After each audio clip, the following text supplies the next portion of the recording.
kick the field goal.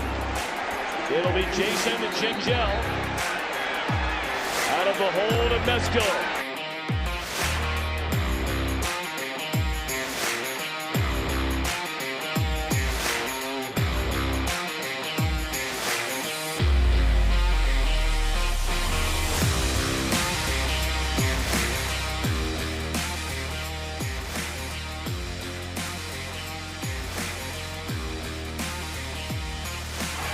Good snap, good hold, and the kick is blocked.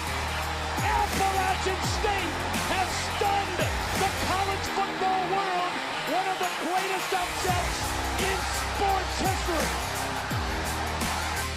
Live from Chatterbox Sports Studios, it's Off the Bench with Thom Brennaman.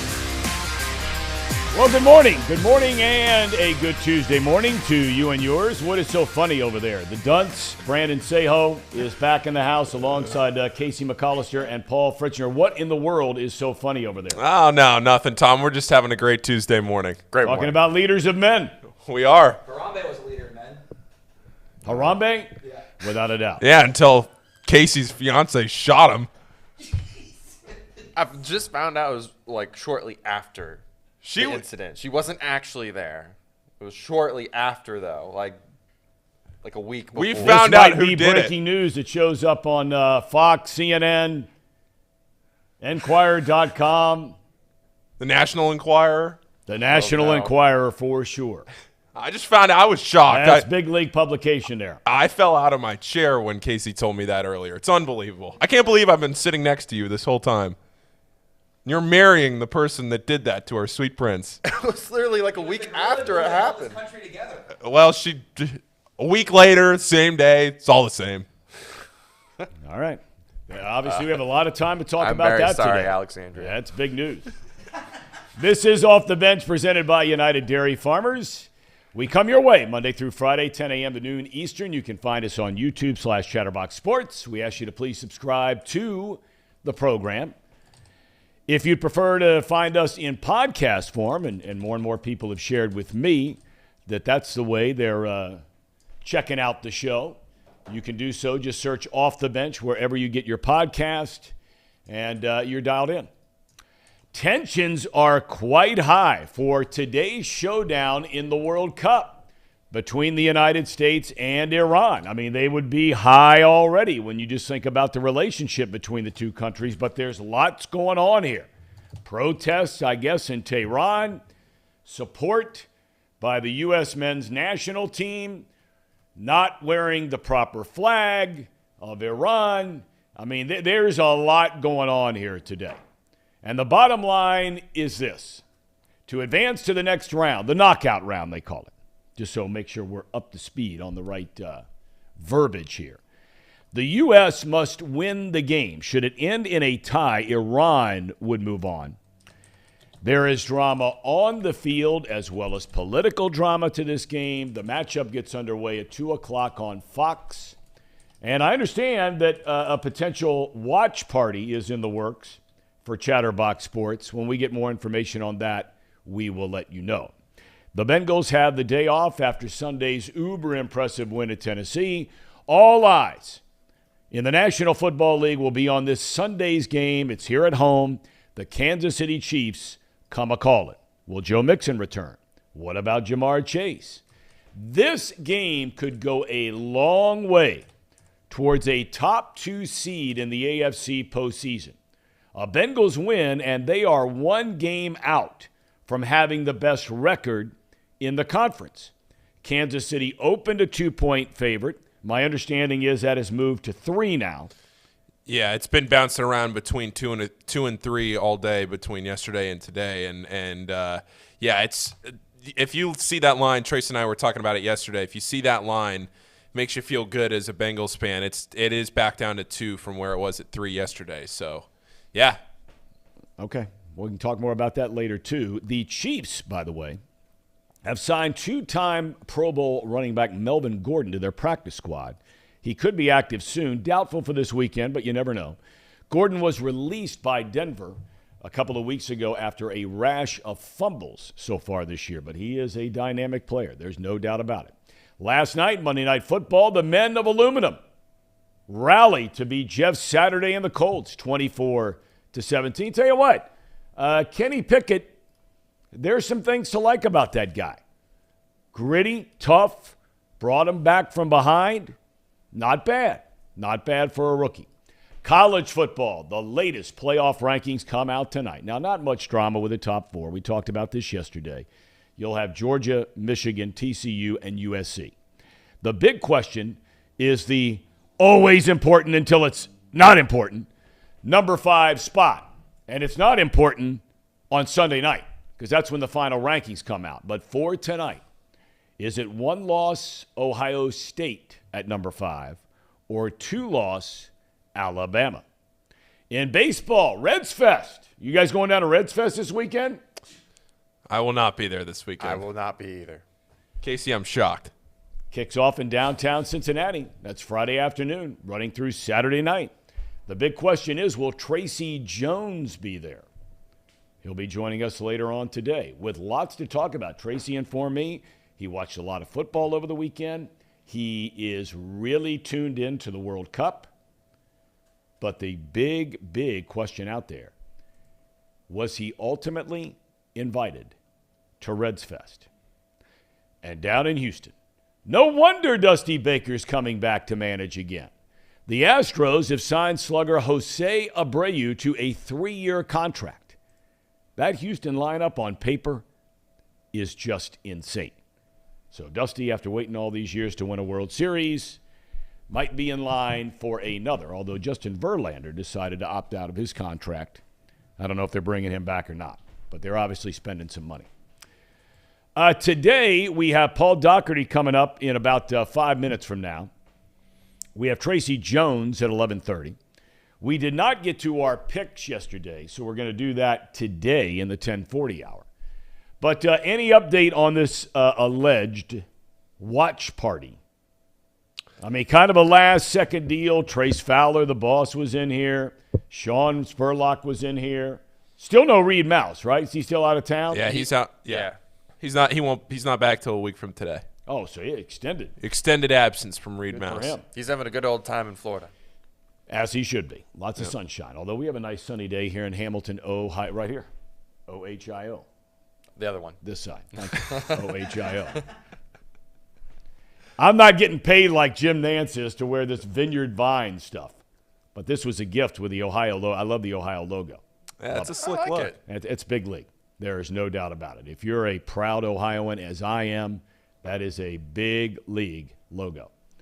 Watch party. Yeah. Yeah, what about it? So we're trying to figure that out. We have the U.S. men's national team game at 2 o'clock today. We threw it out there yesterday and on the box lunch whether we wanted to get some people together to go watch this game. We will all be somewhere to watch the game. I don't think we've decided yet. So by the end of this show, we'll figure out where we're all going to go watch this game at 2 o'clock. And then if anybody's watching that wants to come by, we went to a sports bar to watch the Wales game last week. So if anybody's watching and wants to come, we'll let you know. We'll probably tweet it out too. Where is everybody today? Yeah, that's a good question. You know, I'm sitting there. We were up. I mean, we had huge numbers. We yesterday. broke our record Monday's yesterday. always a big day, in fairness, because we're recapping the Bengals. We had the Luke Fickell story yesterday. There was a ton going on. But where is everybody? We thank Anonymous. He asked the same question. Where is everybody? Williams with us. Sean, the Power Stacks. How we doing, Tom? All's good. 6412 Mars, good morning. Excalibur, Iron Force, good morning. We never hear from anymore is Leif Erickson. I know. We haven't heard from Leaf in a while, have we? We have not. I'm kind of wondering what in the world is going on. What are your thoughts, fellas, Pillaging. on the – yes, without a doubt. The first word out of that normally that go together we'll keep out. Yeah. Yeah, wow was right. How are we feeling about this game today, though? Whether there's a watch party, not a watch party, what are your thoughts, if any? I'm nervous because this is a game where Iran can draw and advance. That's right. So if they want to just, as they say, park the bus and play a defensive game for 90 minutes and just get through on a scoreless draw, they can. Yeah. And the U.S. has faced that before. If you remember back in 2010, Landon Donovan and that goal that he scored against Algeria in Dark's famous go-go. Are you dropping a game of the United States against Algeria? Well, that's big league right there. 2010. Yeah, that was a great game. 20 what? 2010. Were you born? I was just a sparkle in my mother's eye. Wow. Remember dropping Nigeria. Algeria. Forgive me. Yeah, that was Ian Dark when he did the Go-Go USA. Yeah, that was back in 2010. And yeah, this is a huge day. I didn't know they were playing soccer in 2010. Landon Donovan. Yeah, this is huge. I mean, they got to win this. Iran beat Wales 2-0, but they got to win this today. There's no ifs, ands, or buts. They got to pull out all the stops. If they don't win this today, there's no other way to say it that it's a failure. You know, I jumped all in last night in trying to read about the preview of this game. So it started with a lot of the political stuff, and if you want to get into that, that's fine. But then it started breaking down. It was a lengthy article written about the matchup. And clearly, the United States, coming into the World Cup, it was thought there were questions about the defense. The defense has been phenomenal. They've played 2 games. They've given up 1 goal. Yeah. And that's the problem with soccer. You play 2 games and give up 1 goal, and you don't win a single game. Yeah, they can't score. I mean, that's an issue. Yeah. Right?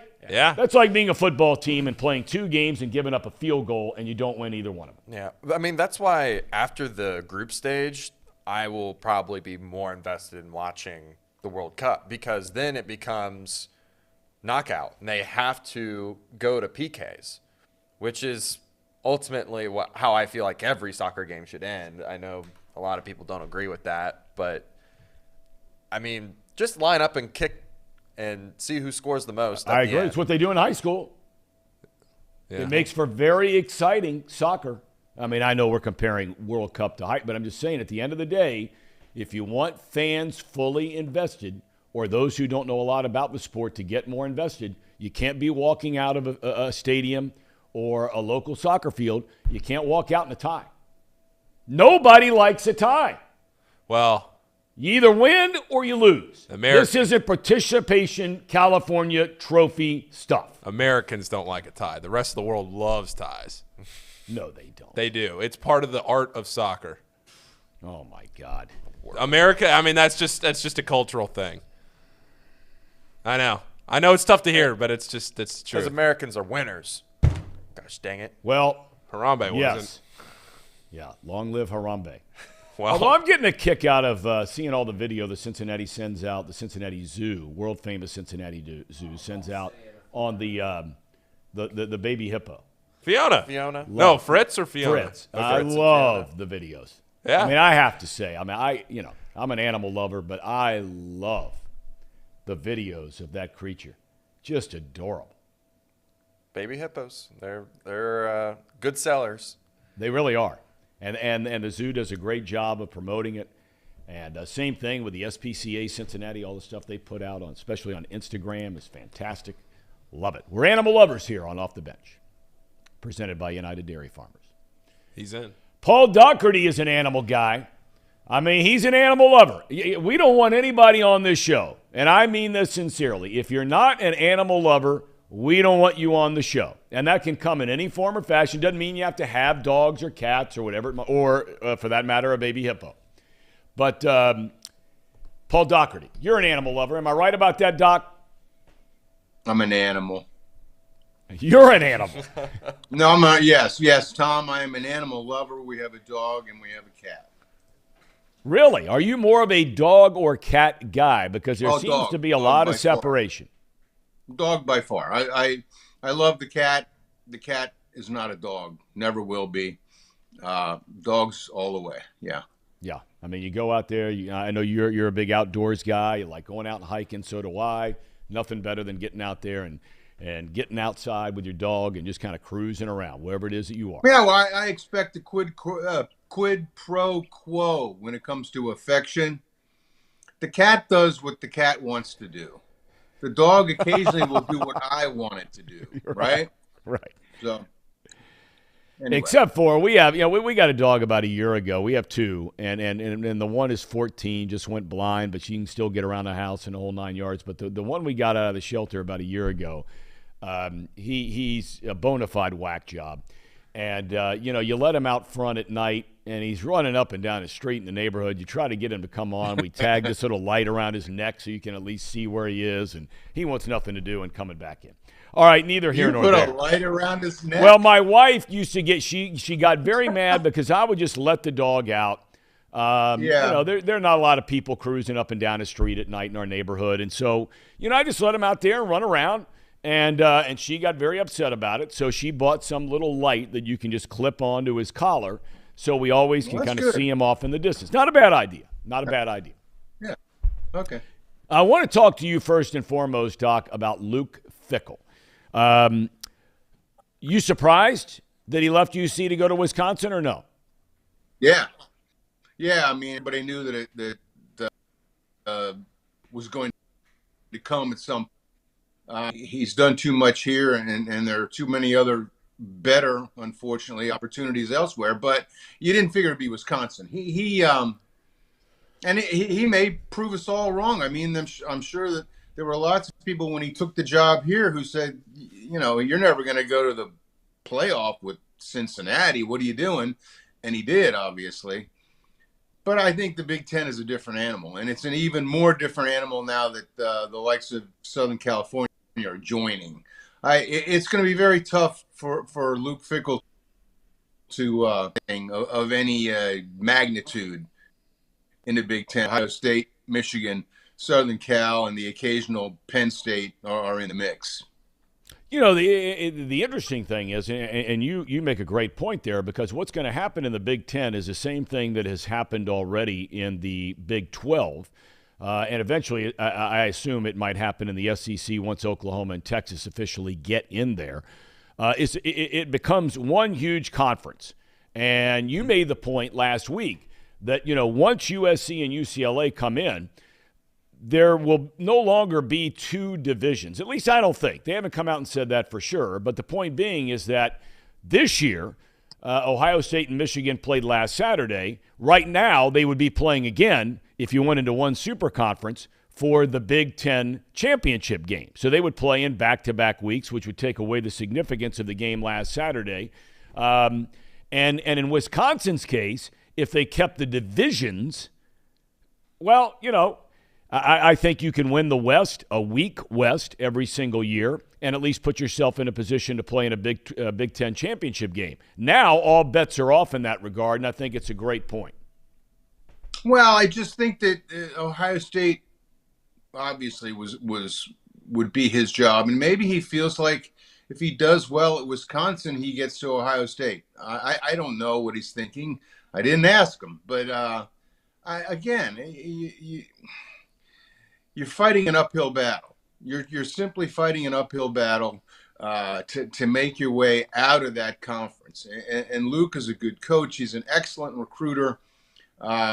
I'm sure he'll be doing a lot of recruiting around here. But in terms of winning titles, I don't think he improved his chances. I think UC will have an easier time winning the Big 12 than Luke Fickell will have at Wisconsin winning the Big Ten. Great point. All right.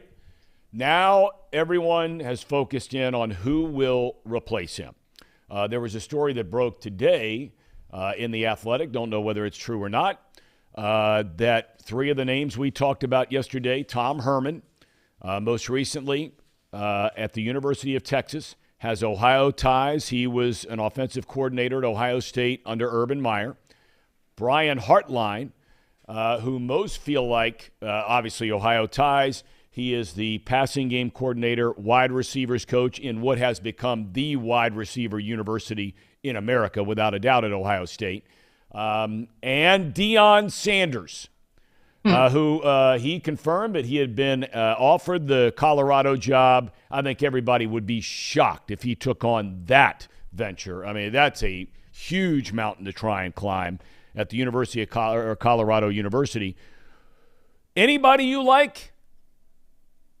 Out of those three, Well, or in general. I mean, I would put Kerry Combs in that job because I think of all the people involved, this job would mean the most to Kerry Combs. Now, whatever you put in that, stock in that, everybody's different in that regard. But anybody in particular you would say, hey, I'd look at this guy first or these top two guys? I wish I could say I was an expert on such things. I'm not. I don't. And I never have been. I'm not one of those ear to the ground calling ADs every day.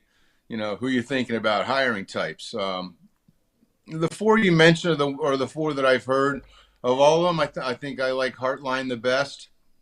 He obviously has not been a head coach at a big time level, but he's accomplished much. He's a young guy. He just looks like the kind of guy that they should be looking for. What I mean by that, I would be careful of trying to win the press conference by hiring the likes of Deion Sanders. I know he'd be a great recruiter here, but there are a lot of great recruiters around the country. You need to be more than a great recruiter.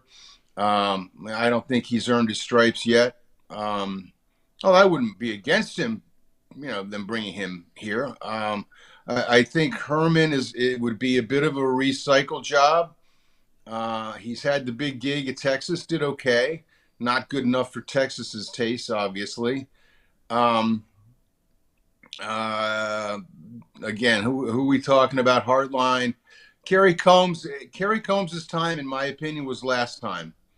I think this job is beyond him now. And I don't say that lightly. I don't say it, I love Kerry Combs.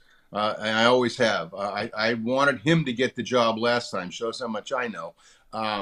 But I think his time has passed him by in terms of being a head coach at a major program.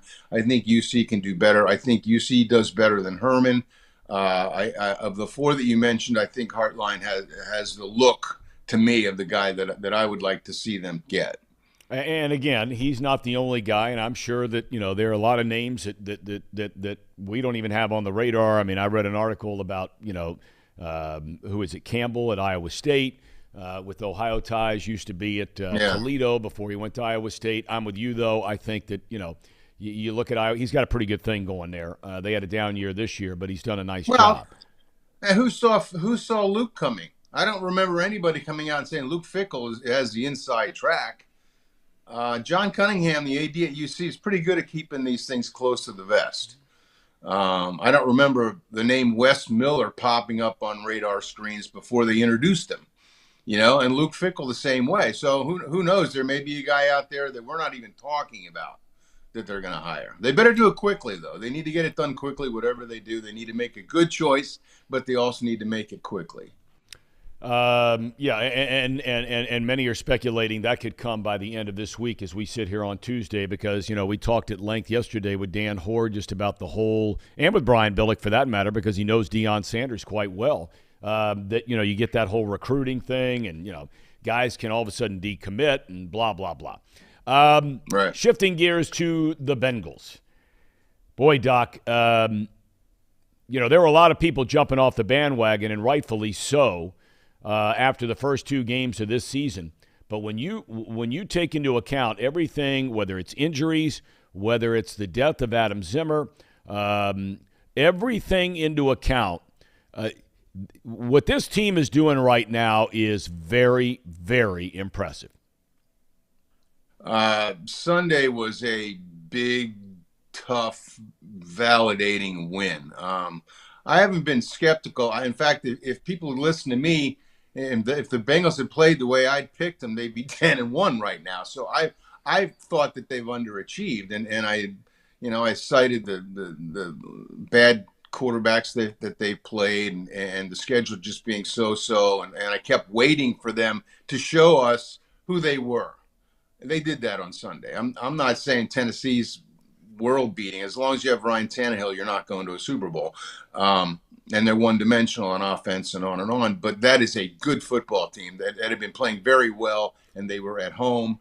And the Bengals just put it to them.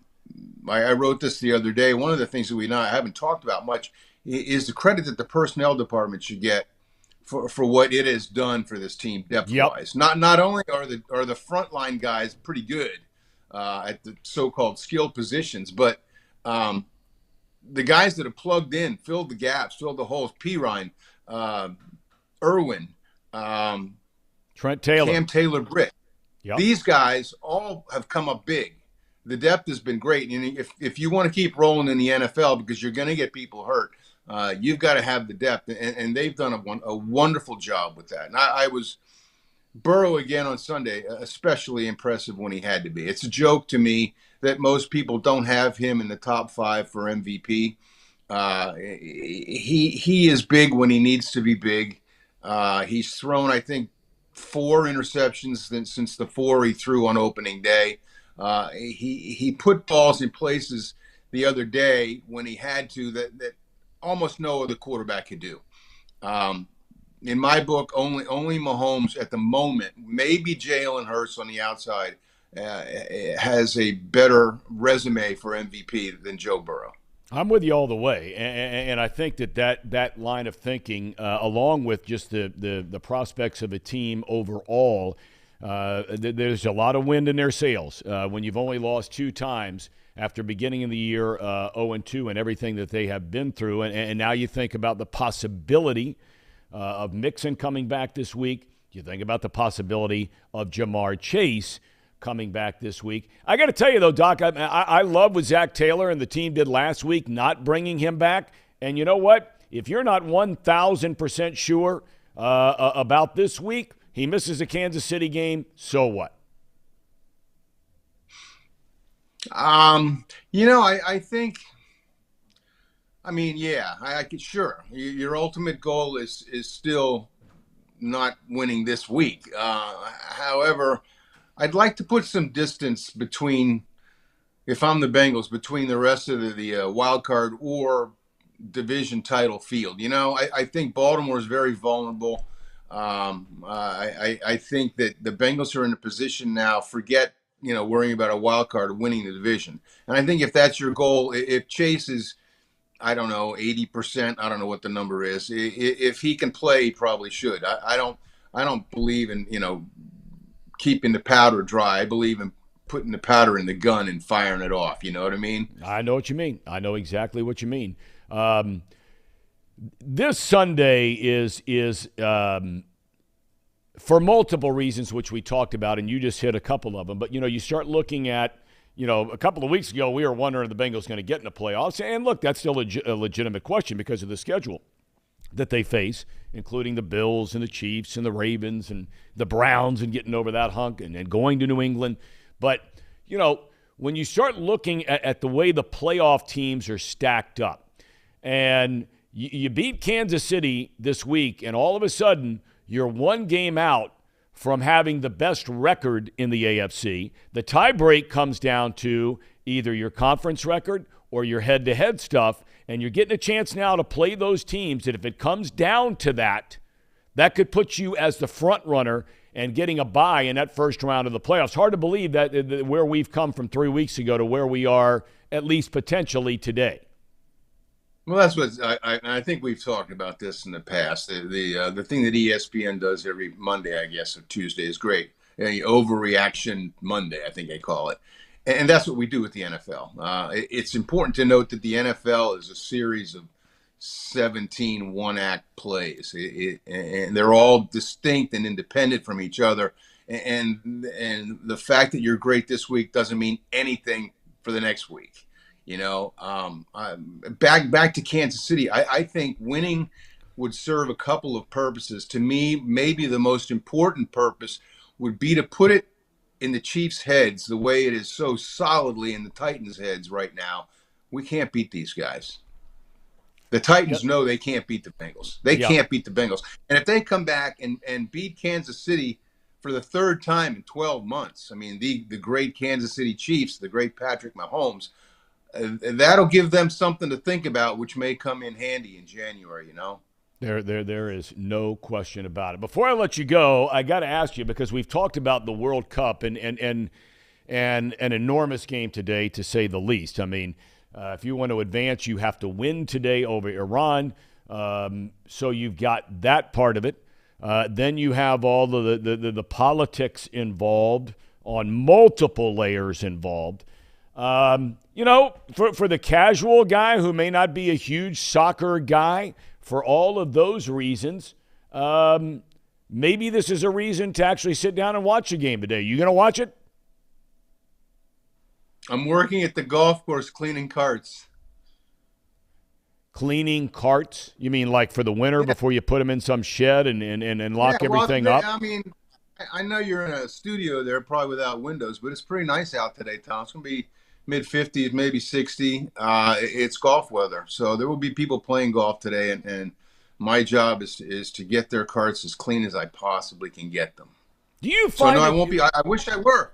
Huh? Do you find it bothersome at all? You know, I used to. I don't know why it got so deep under my skin when I would fly on these baseball charters, right, through the years, whether it's the Reds, the Cubs, the Diamondbacks, whatever it was, and guys chewed tobacco. I don't care if a guy chews tobacco. I mean, do whatever you want to do. I don't care about it.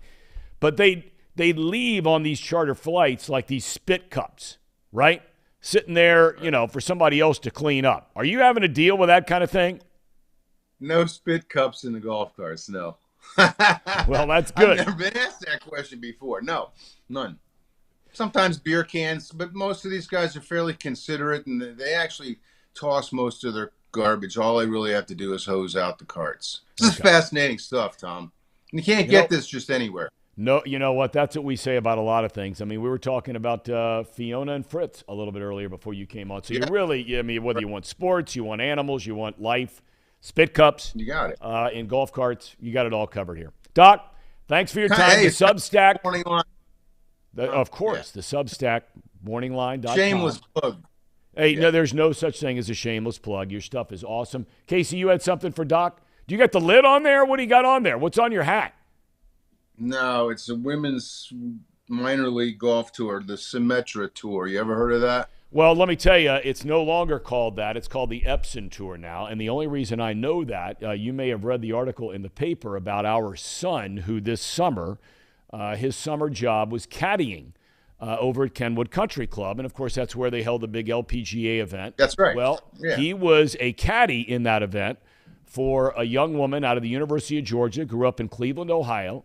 And he got a lot of pub because he caught before she walked to the first tee that she had 15 clubs in her bag rather than 14. And they made a big deal about it in the newspaper. So we've been following her ever since as she tries to get her full-time LPGA card. So it is the Epson Tour, Doc. I'll have to change the hat. Okay. Or just go back to the morning line lid. Yeah, I'll do that. Okay. Another shame. Yes, indeed. Doc, thanks for your time. Okay, Tom, thank you. All right, man, have a good day. Good luck out on the golf course today. Thank you. No spit cups. No spit cups allowed. That used to make me crazy. You know, and another thing, I mean, why can't people just pick up their own trash? We were at Ohio State, and we have found this little place to park every time we go to a game up there.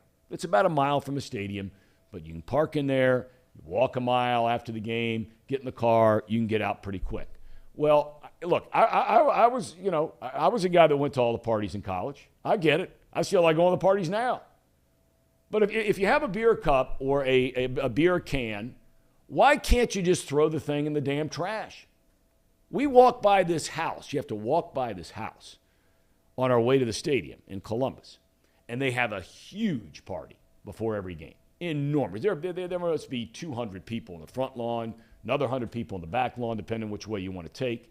But the one that faces the street is where all the people are. And they got the music going and young kids and blah, blah, blah, blah, blah, and some parents are around there or local people, whatever. And you walk by after the game, as we did the other day, and there must be 400 empty cups just laying around on the ground. Can't you just pick up the trash?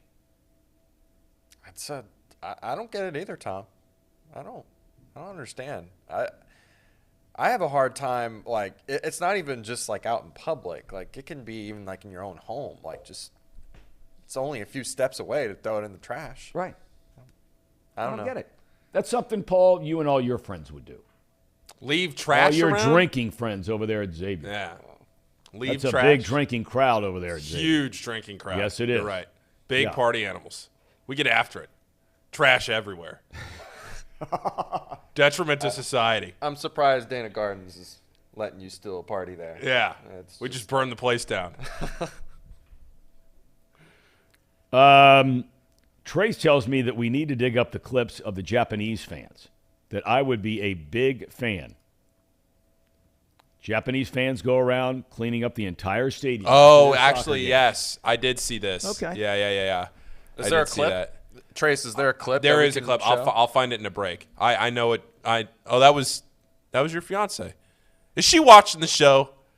Yeah, she's watching the show. She always watches the show. Well, I didn't know. She should be in jail. I can't believe what you did. Anonymous says it's too much cardio for the average human to walk from a seat to a garbage can. You ever seen the movie WALL-E? Jolly Jolly, I think Jolly Jolly watches us all the way from California every single day. Really? I think. I don't know that for sure. But I think he is a native of Hamilton, Ohio, and he is out in L.A. I think that's him. I could be wrong. You were starting to say, did I what? You ever seen the movie WALL-E? Wally? Yeah. W-A-L-L-Y? No, W-A-L-L-E. No, I haven't. What's that about? It's a Pixar movie. It's about throwing out trash. Really? Yeah. You know what? Maybe I have seen it. It's a How little long ago This was was that like out? 15 years ago. Yeah, I probably saw it with our kids when they were really little. Yeah. It's a little I robot. did see it. Yeah. He goes around and picks up the trash and compacts it. And Oh, well, maybe not. You probably saw it. It was you've big. probably seen It was it. a big cultural movement, Tom. Well, I'll tell you, I mean, I used to love those movies and going to all those movies with the kids. I thought they most of the time until recent years, the message in it was very, very good. And it was good stuff. Numbers are starting to pile up a little bit here today. Slow morning. People were tired watching the Colts and the Steelers last night. They're just waking up. yeah. And we Yeah, got a I'm few sure of different that. things to talk about, too. You have a stink list, updated list. Is that correct, Casey? It's I do. Stinkless week, what? Is it 12? going to be 13. 13. All right. I haven't seen it. You haven't I seen can't it? wait to see this. All right, Fire here it we up. go. Here we go. Everybody's been asking Drum for roll, it. please. Wow. Okay. You have Kansas City as the number. And again, if for those of you that have not seen the tier maker and Casey's stink list, well, look at that bottom category after beating the Tampa Bay Buccaneers the other day. But here's the deal. As you read left to right, basically that's where he has teams ranked. So the Chiefs, in your opinion, the number one team. Yep. Philly, 2. Miami, the surging Dolphins, Tua, number 3. And by the way, the Dolphins have already beaten Buffalo this year. They have one more game to play. You have the Cowboys, the surging Cowboys. The Bengalis right behind them, followed by the Niners, and then the Vikes. So those are your teams that are in the – oh, wait a minute now. I want to back up a second because you've renamed that title towns. Yeah. You mean to tell me you don't think that the Bengals or the 49ers, especially the 49ers over in the NFC, you don't think that those teams – let's start with the Niners because the only NFC team you have in Titletown is Philadelphia. You don't think the 49ers can beat the Eagles? No, that's not necessarily the case. It's just I need to see a little bit more before I start crowning them a favorite to win it all. The Eagles, to me, even regardless of their schedule, I think it's not just about the schedule. It's about their scheme. It's about their players that they have, and they just win football games. The 49ers, they really haven't beaten anyone that's good. Like, you look at their schedule. Fair. You look at their schedule, and they've beaten the Seahawks 27-7, but the Seahawks, to me, have started to trend down. Yep. And then they play the Dolphins. If they go ahead and they beat the Dolphins significantly, then Significantly or just beat them at all? I mean, the Dolphins are the hottest team in the league. yeah, it's tough because the Dolphins really – they've beat up on bad teams, but they really beat up on them, like just demolished them. And I really do think their defense has gotten a lot better after acquiring Bradley Chubb in a trade. So I think, to me, the Dolphins deserve to be at 3 just based off of – Yeah. Nobody has an issue with that. Right. So the You can make an argument that they could be 1 or 2.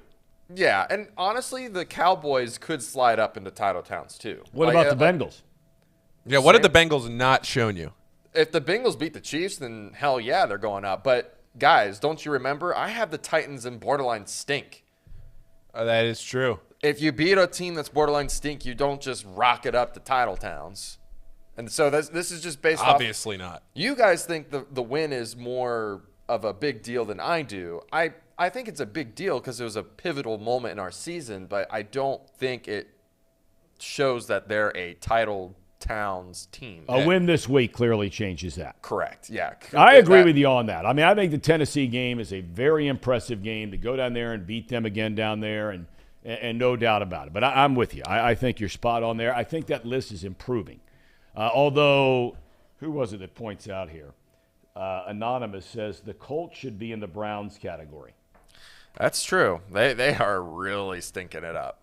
Yeah, but you have them ahead of like 10 other teams. Yeah, but it's because... I mean, I don't need to argue about the Colts here. Like, we don't need to spend time talking about that. But you have them behind or ahead of 10 teams. I can't believe you have the Colts ahead of the L.A. Chargers. L.A. Rams? What do you mean the Rams? I mean, forgive me, the L.A. Rams. I mean, LA Rams I think bad. the Rams would beat the Colts. The Rams, hang on. We got to talk about the Rams for a second. Partially, the reason This is why for they're Jolly really, Jolly, by the way. He is in California, confirmed on the chat. Awesome. Okay. So my issue with the Rams right now, they don't have Stafford. They don't have their top Cooper wideout. Kupp. They don't have Cooper Kupp. They just lost Allen, their big receiver that they just bought. I believe Aaron Donald has a high sprain ankle or something like that. This team is in shambles. And it's I don't want to say it's all because of injury, because I do think there's some issues with their O-line, but this team is just in shambles right now. And it's tough because there's no good ending in sight here for this season. And even next year, like, they don't have any draft picks. Their cap is maxed out. Like, it's not a good look. It really isn't. I'm worried about LA, to be honest with you guys. And of course, you know, the Colts thing, the Colts could have beaten the Steelers, but the Steelers to me are starting to become a better team. Yeah, and I think that's where Cleveland can go, Colts. to be honest with you, Casey. You think They have Cleveland can Deshaun move? Watson coming back. I mean, They look, do. Brissett's done a decent job. I think you can make the argument that he's been the best number 2 quarterback in the NFL this season. Yeah, and that's partially why I have the Browns where they're at right now, their own individual tier, where I think, you know, they suck, honestly. Well, They you just better suck. hope they don't come in here and But- win again. but because if- everything Doc just said about the Bengals getting in the head of the Titans and the Bengals potentially getting inside the heads of the Chiefs, the Browns are in collectively inside the Bengals' heads. I agree with that. I don't disagree with that. And here's the thing. I will not overreact. I'm just going to let everyone know in the group, in this chat, in this show, I'm not going to overreact if the Browns demolish the Texans, because teams have just been beating up on the Texans. Now, if the Texans beat the Browns, Deshaun needs to just sit the rest of the year, if you want my honest opinion. Sit the rest of the year. Yeah. They're just getting the guy back. Honestly, why? But why He's is he? got to play. no. You heard from Brian Billick yesterday. The Why guy's risk it? got to play. Why risk it? They need. Is there anything more important in this world than hope? If they seriously, lose- love and hope. You they- got to have both, or they- you're going nowhere. If they lose to the Texans, their season is completely over. If it's not already over, it is completely over, especially if Deshaun loses to his former team. That's not happening. I certainly That is hope not for their happening. case. All right, we're going to take a break. We're going to go through our picks and talk about Jolly Jolly said he can smell the stink list all the way in Los Angeles. There's sports fans in Los Angeles. I appreciate that. Tuned in Yeah. to Off the Bench. At least Jolly one. Jolly is a hardcore sports guy. And he's everything that is Cincinnati, even though he has been out west Do you know for Jolly a long, Jolly? long time. I do. Cool. I do. Good man. Thank you, Jolly Jolly, for watching us all the Yeah. way from California. I mean, what time? It's 7:44. out there. Yeah. And he's tuned in every day. So Jolly Jolly and everybody else. don't want to put him in order of importance ahead of anybody else because we appreciate everybody who is joining us on the show. So we will take a break. We're back with more, including our picks, which we did not get to yesterday, right after this. At United Dairy Farmers, we've perfected freshness in our family bakery, where we use only the finest ingredients, like thick, high-quality glazes on our signature donuts, before delivering them fresh from bakery to store every day. UDF, made for you. If your AC or furnace is struggling, turn to the experts at Bartell's Heating and Cooling. Their certified technicians get the job done right the first time. And if you need a new unit, Bartell's will give you upfront pricing with no hidden fees. Plus, ask about Bartell's 0% interest financing for 60 months. Learn more at bartellsheatingandcooling.com. Bartell's Heating and Cooling, for a comfortable way of life. Eli's Sports Bar and Grill, proudly sponsoring high school football with 3 locations in Mason, Liberty Township, and Ross, Ohio. Our 10-foot screens guarantee a great view from every seat in the house. Eli's Sports Bar and Grill, the best place in Cincinnati for sports, food, and fun.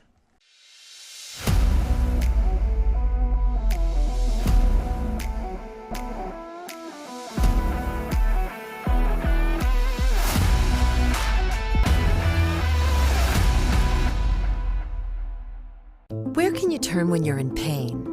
Turn where more high school, college, and pro athletes turn. Where your neighbors and weekend warriors turn. Turn to Beacon Orthopedics and Sports Medicine and get superior care on your schedule. That's the Beacon difference.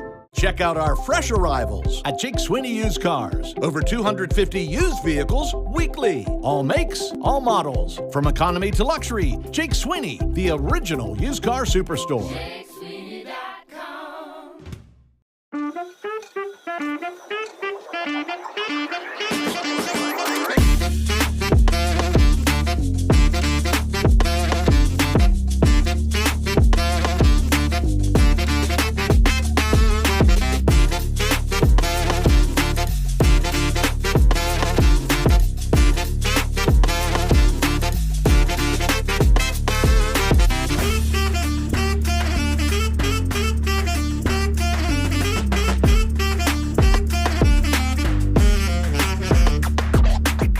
When I lost in Anaheim, my dad was at the game, and my dad was down and out and sad. And see, back then the older generation, a lot of times they would use negative motivation as like you can't do this or hey man, you won't do that. Where nowadays you can't use negative motivation, to the young kids because a lot of them would just sit out on you and quit. What I mean? So my dad. Never forget, and I've told people this, he told me, he said, son, I don't know if you'll ever win one, a pennant or not. We didn't win it that year in San Francisco because, we had them down, you know what I mean? And he says, I don't know if you'll ever win one, after this. And that's the first thing that I thought about was say, hey, Dad, you're wrong again. I mean, I swear that's the first thing I thought about. Dad, you're wrong. Everybody wants to say, Dad, you're wrong, right? There's 2 beds in that room. There's 2 double beds. Boy, you're in that room. Jim wants to know, said it kind of reminds me of Mr. and Mrs. Wilson on Dennis the Menace. There are a lot of people wondering, what's going on down there. Because you've been very hard on Danae on this program. I mean, you have worn her out when it comes to her choice of accommodations on places where you guys have been staying, whether it was down in Mexico. Right. I think you referred to that 6-star resort as a dump. And then you went on to say that the house you rented down on the Gulf side of Florida here the last couple of weeks was also a dump. Anything you want to share, or would you just rather stay away from that topic? No, we were catching a situation. There's no doubt about it. But, Casey, this is what you have to look forward to when you're married for 13 years. You see that? No action, pulling no wool, and then going back, pulling no wool. So 13 years of marriage, that's what it gets you. 2 separate queen beds. And you know who Tucker slept with last night? Danae. Danae. I'm all by myself, and don't think I'm not going to go to that Taylor Swift concert and get me some phone numbers so I can get a Mrs. Jones number 3. Because I will. I ain't messing around. Tracy Jones from the Red Roof Inn. I can't wait to find out if the Tracer's going to Reds Fest. Did we ever find out, by the way, about the whole Brandon Phillips thing? Did anybody ever find out anything about that? I couldn't find anything about it on the internet. What about it? Yeah, he said that he might crash Reds Fest this weekend. Now, when you use the term crash, and I don't want to speculate on whether or not he was invited or not, but look, when you hear about crash, you think about wedding crashers, right? Those are generally people who are not invited to the wedding. Not generally, they are people that are not invited to the wedding. Yeah. So if he's talking about crashing Reds Fest. Yeah, when we looked into his profile on Twitter to see his tirade, it looks like he did not get invited because he's clearly said, "Why don't you just ask Mr. C?" Well, that's where that whole thing started, and we talked about it last week or 2 weeks ago, whatever it was, about that whole, I believe it was a Cincinnati magazine story after Votto had been given the big contract. Phillips had been told he was going to get it. Bob Castellini did give him the big contract. And then, in the ensuing months, dead of winter, article comes out, Brandon rips into Castellini, despite the fact that he had just gotten this brand new deal. And I don't know what happened. But Brandon Phillips was a phenomenal player here. And I thought Tracy said he was going to the Mariners? Well, he said that he got invited to the Mariners, yes. We'll find out if he actually went. That's a long trip. True. Yeah. As Paul just found out. Yeah. That's a long trip. That's like in another planet when you have to fly out to the great Northwest, as they call it. Something that we didn't really talk about yesterday, this man was on our show the night he came back. We did talk about it. A gamer. It's a gamer. Look, he's committed. No, you can't get into the leader of men category for something like that. But gamer. Yeah, we can get. Now look, big leaguer, gamer, any of the terms you want to use, without a doubt. Yeah. Gym rat. Look, it was Gym huge. rat. It was a huge weekend. Trace texted me and asked me if I was going to be on the show. I said, "Hey, big weekend. I'm not missing it." Yeah, he's a true ham and egger. He gets the job done. We'll have to ask Tracy about that. Oh no, we can probably let that one go. We'll ask him about it. All right, here's our picks. All right, here we go. This is pre-record. I don't even want to look at this. This is pre-record. This is pre-weekend. Not pretty. I went in 7 back of the lead, which you feel like you're in striking distance, and I know without even checking, and I really don't check, but I know the wheels fell off this weekend for me. Maybe not for you guys. So Trace, just to be clear here, Trace did my picks. Casey sent me the picks, and full transparency, I straight up forgot to put them in the system. I did retroactively send my picks in a text to Trace just for hey, let's see how I would have done if my. So we're counting Trace's picks. Yeah, but how would you have done? It's about even. I think I may have been a pick or two worse. That's a big deal. Going back, especially if it's 2. I didn't go back and do the whole roundup on them. I'll go back and look. That's a big deal. But I know what I picked going through this, so we can, I guess, do the math in our head. Okay. But we'll start off here with Tulane and UC. Naturally, you guys, Casey, there you go. I had Tulane in this one. You know what I didn't even think of? And look, it's on me. I didn't think of Prayer getting a start. And God bless him. I hope he has a great career. But he was not ready. No. But again, that is in no form or fashion a knock on that kid because he has got incredible talent and potential, and that was a tough spot to put him in. Casey, good for you. Bad for Trace / Paul / Brandon / whoever. / the third chair. Yeah. All right. Somebody from a Pixar movie. All right. We all picked the Buckeyes LLL across the board. This was tough. So I'd have been 2-0 here, but it would have been a quick 2-1 because I had Iowa State in this one. The one team you can count on every week. Now you talk about a leader of men, Sonny Dykes. Coach of the year, hands down, not even close. Max Dugan. It'd be Duggan. I tell you what, that guy's going to be in New York for the Heisman. He may not win it, But he's going to be there. What a year he's had. What was that other game? A&M, LSU. I only picked LSU because you guys had taken A&M. I'm trying to make up ground. I took LSU too, so you would have made up ground here. Okay. So I would have been. I just wouldn't have lost ground. I picked LSU. Yeah, you'd have made up a game on me. Oh, I see what you're saying. Yeah. Yeah, I picked up a game because I was doing the math wrong. Yeah, yes. Don't do math in public, Paul. Nope. Okay. Oh, boy. Yeah. Trace goes with the Trojans. That was a good pick. I would have been That was a good pick. 2 and 3. I had Notre Dame here. Boy, that kid, Caleb Williams, that's going to be the Heisman Trophy winner. Yeah. Which is crazy because he was plus 1,000 like a couple of weeks ago. Boy, is he something to watch. I mean, that guy. I know he was really good at Oklahoma. Well, a lot like this at Oklahoma, but he left with Lincoln Riley.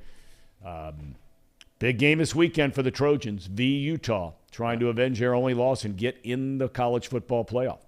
All right, NFL. The National Football League, Bengals. The Who Days. Dub. Easy. That's too easy.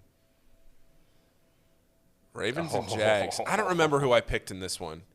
I think I picked Baltimore, but what a pick. Yeah, I mean, Trace was on it, and I sat here that day that he was talking to the Twitter space, the Bengals Twitter space, and he's making these stakes and these claims. I mean, he was spot on, though. I mean, Baltimore struggled. And they have been struggling. I mean, we talked about this with Brian Billick. And you know, Brian starts getting into a lot of the stuff that we don't necessarily talk about because we're trying to appeal to the masses. Maybe we should start getting into more of this statistical stuff, and I'd be okay with that. But talking about the Ravens this year once they get in the red zone and how he talked about that should be, on paper, a strength because Lamar could throw it or he runs around. Now he wants to run it. Should be a strength, and they're having a hard time. And rearing its ugly head again from losses early this year, a fourth quarter collapse. What are you laughing at over there? Nothing. Just what is so funny over there? Trey sent us a text about. I guess I did the math wrong. I haven't finished. I never actually went through and did what my record would have been, but I guess Trace did it for me. Okay, and he sent us a text. Well, I'm going to finish it up. Okay, let's finish it up. Ravens Jags. I had the Ravens in this one. Okay. So that would have picked up. So it's 2 losses you would have had so far. So far. Oh, this is. Look at Trace going with the Brownies. Yeah, I would have definitely had the Bucs. Yeah, I think that's 3 losses. That's 3. Boy, I mean, Casey now is at the point where he theoretically would be leapfrogging into first place, but because Trace steps in there, and we gave him the green light, so we suffer the consequence. Especially you suffer the consequences, but I do too. Okay. Because I might be going from borderline stink to full stink.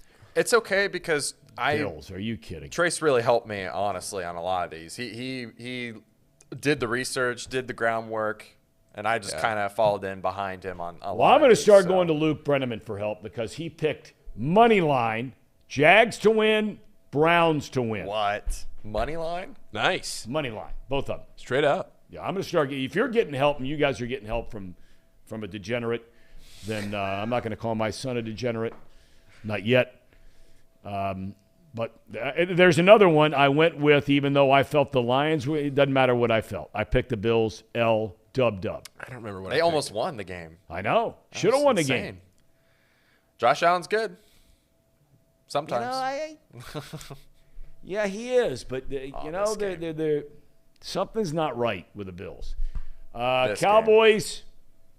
This game just triggered me so much. Because that was that late touchdown they were talking about, right? Yep. And barely lost that cover. I mean, it was 8 points there, and the spread was 9. Ugh, just killed me inside. Okay, every one of these has been a loss for me that I can tell so far, except for the Horned Frogs. Right here. Here's a dub. It's a good one. Vikes. What happened in this? Kirk Cousins. I didn't see one. Prime time. This was the primetime game. Yeah, I did see this. And uncharacteristically, Kirk Cousins had a really good game against a Belichick defense. I definitely picked the Patriots here. All right, so what did you say Trace did? Trace went 7-4. 7-4. So I would have gone 1-0, 2-0, 2-1, 2-2, 2-3, 3-3, 3-4, 3-5, 3-6. Einstein. 6? Did I pick the Bills or the Lions? You have the pictures right there. I don't remember. I didn't want to take up time on the show. You took the Bills. I took the Bills, 3-7. Oh, my Lord. You're looking like me. Oh, my gosh. Okay, so Trace was 4 picks better than me? Okay. All right, so now let's take the oh, wow, I'm 11 back. that's a tough break, Casey. That's a tough one. I just trusted Trace, you know? Yeah, I just knew that fine. I didn't have a good feel on the games. I spent about 65 seconds picking them. I didn't have a great feel, so I said, you know what, boss? Here, take it over. Carry me through this week. And he did. And to be fair, I used Trace's system on a lot of my picks. No, you didn't use Trace's system. You used Trace's picks. Trace did the system. You took the picks. Well, he did the. You didn't go in there and start plugging in stuff into some, algorithm and. And if I used all of Trace's picks, then I would have been a lot better than what I did. But there was a few picks I didn't. Did somebody just insert a smile there? Or that could be a upside. No, that's my smile. Memes making an appearance on the program. All right, fellas, let's take a break.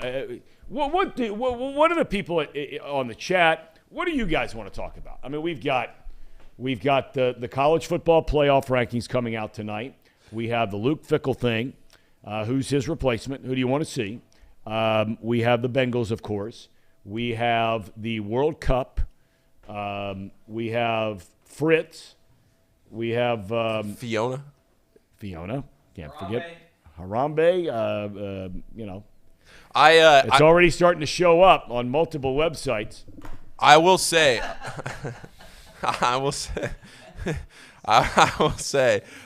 there was a great article, Tom. You talk about The Athletic a lot. There was a great article in The Athletic this morning from Jay Morrison and Paul Dehner Jr. talking about what we have talked about a lot. I've made the point about how it feels like the Bengals play calling matured after that Ravens game, and how it felt like they were doing all that weird creative stuff, the shovel pass, all that weird stuff in that game, and how it feels like they've just stuck to their guns since then. And they wrote an article fleshing it all out and talking about how the coaching staff went back to the drawing board and said, hey, why are we trying to do all this creative stuff when we need to just be good at what we're good at? And now they've been the best red zone team in the NFL since then. They went 17 for 17. 17 drives in a row, excluding kneel downs. 17 drives in a row without a touchdown since that Ravens game.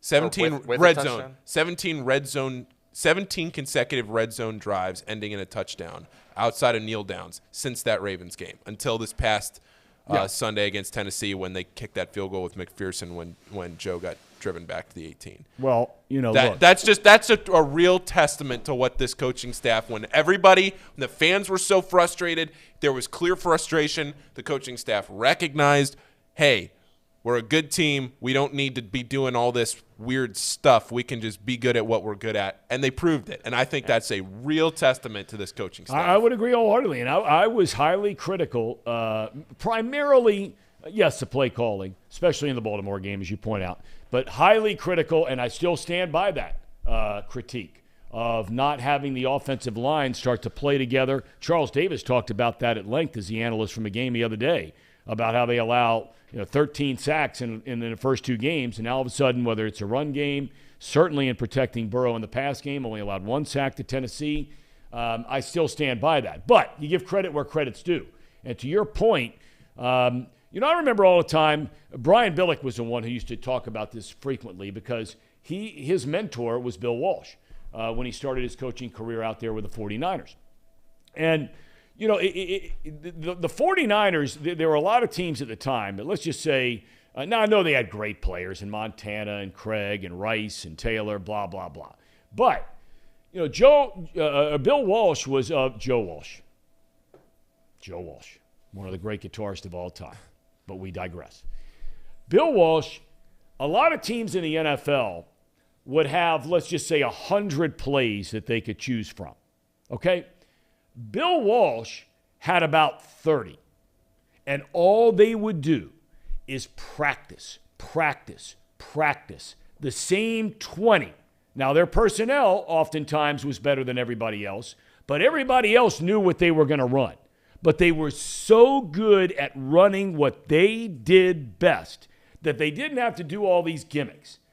So it's nice to hear, and a credit to Zach Taylor and his staff, Callahan, all of them, for getting back to basics.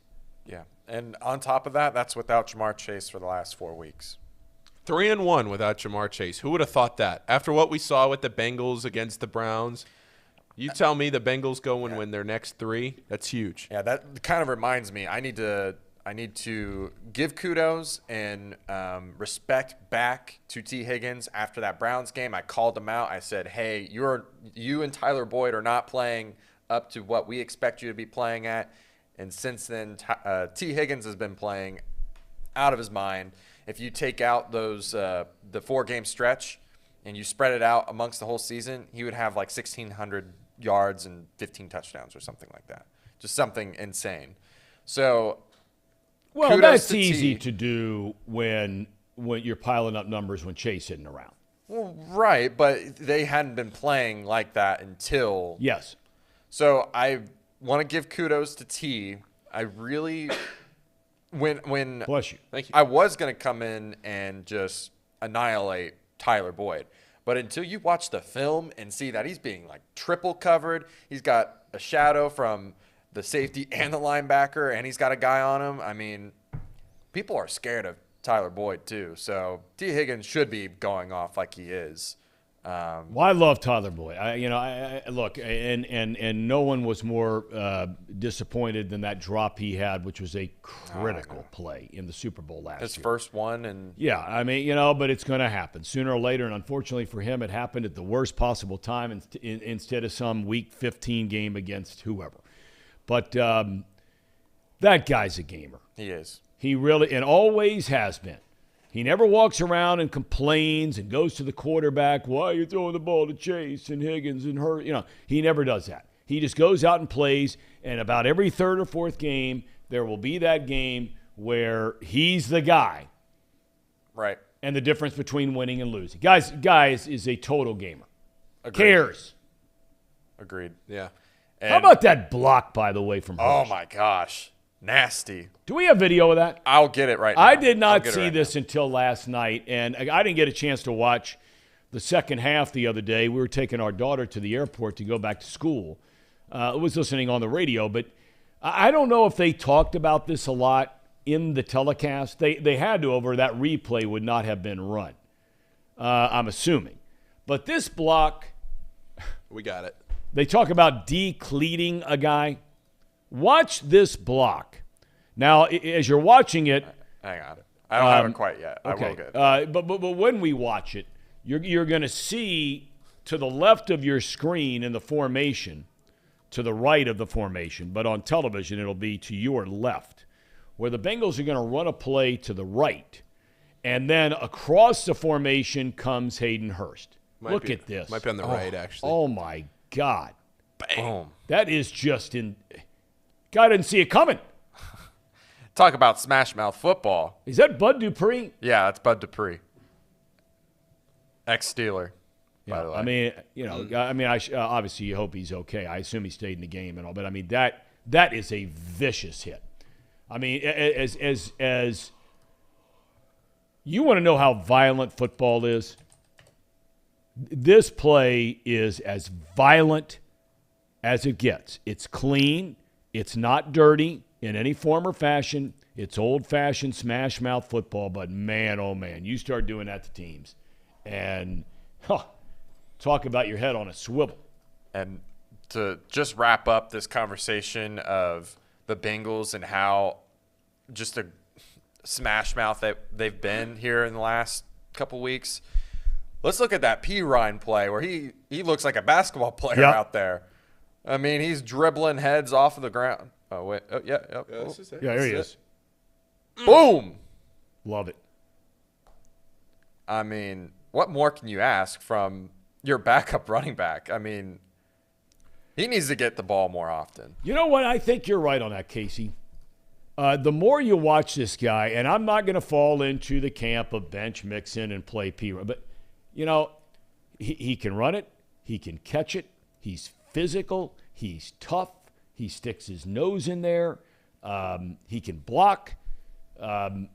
This guy's a good football player. Yeah, and it's I know we have a running gag here in the office amongst me and Reed, and I'm sure you're should have dove for the ball. Dove for the ball, but man, he just has always been there when we need him. Oh no. He was there for the Chiefs game. He was there for this game, the Steelers game. I mean, he's been there. He's been there when we needed him most.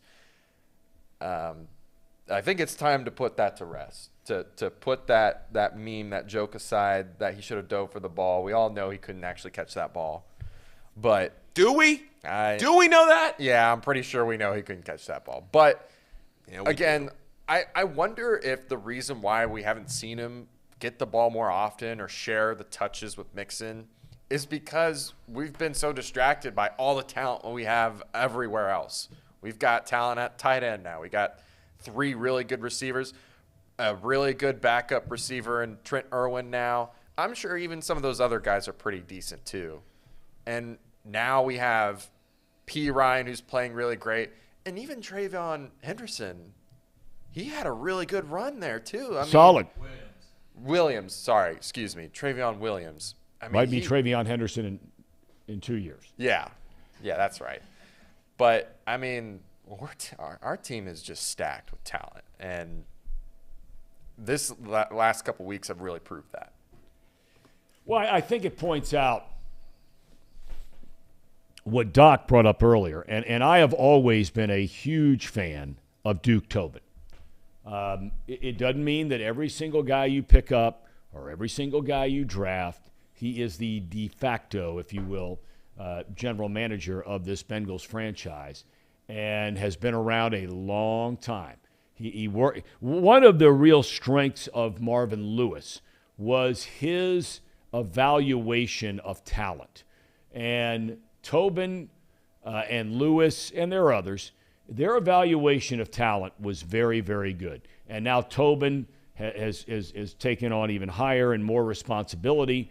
The guy, and I'm sure the Brown family will take good care of him, because were it not for the backup players on this team, there is no way that they are sitting at 7-4. Right. And on top of that, too, you're reminding me again of another player that deserves some kudos. Cam Taylor-Britt, he's been playing pretty good. Yes. Except for the one 50-50 ball, but it's a 50-50 ball, and that's going to be tough. And no, he wasn't on the right side of it, but other than that, I mean, he damn near saved the touchdown that Derrick Henry had. I mean, if Jesse Bates is anywhere close to that ball, I mean, they might not have scored a touchdown that game. Just because of Cam Taylor-Britt making a heads-up play, knocking the ball out, I mean, our talent everywhere on that team is just stepping up. And I'm just hoping that maybe we get a talent in the pass rush department at some point. We got to with how well we've been doing, that can just be that guy that we need him to be on third down. Whether that's Joseph Osai or Zach Carter or whoever. Well, we've been saying that for weeks. Right. And maybe sooner or later it happens. I don't know. But nobody's counting on that. I wonder if it's just because, I mean, when Hubbard and Hendrickson are just always in there. Like, they never come out. So they're just tired, I think. I don't know. Or maybe they're specifically playing a style of football that isn't conducive to pass rush. Well, I mean, Dan Hort pointed out yesterday that he's been waiting for somebody in the quote-unquote national press to talk about what Lou Anarumo has done this year as far schematically what he has done in playing 5 defenders along the line of scrimmage, where you put a hand in the dirt, as they say, Hendrickson, Hubbard, 3 others, Reeder, back, especially against run-heavy teams. Whereas most teams are going 5 guys almost exclusively at all times in the secondary. So, I don't know enough about the X's and O's to make a determination about whether in passing situations You rethink things a little bit, and maybe the 5 guys are down in the dirt to rush a passer because Reeder is definitely even coming back now. You could see it last week. He looked closer to the guy that we've seen for a long, well, at least since he joined this team, than he did in the first game back from his very significant injury. DJ Reeder should go to the Pro Bowl. I don't care if he missed a number of games or not. That guy is a stud. Yeah. He is. He is a great football player. Did you see the quote? Apparently, Derrick Henry got stopped by DJ Reeder early in the game, and Derrick Henry had the nerve to ask, "Who are you?" And DJ Reeder responds, "You know who I am." That dude doesn't get enough recognition, but I really, really doubt that Derrick Henry forgot who he was. Derrick Henry's a sharp guy. I mean, come on. That's just all mind games. And then the other video, which stood out if you haven't seen it, and I don't watch a ton of this stuff, but, man, even if you're not a Bengals fan, okay, now I'm going to take this out of the mix if you are a Titans fan.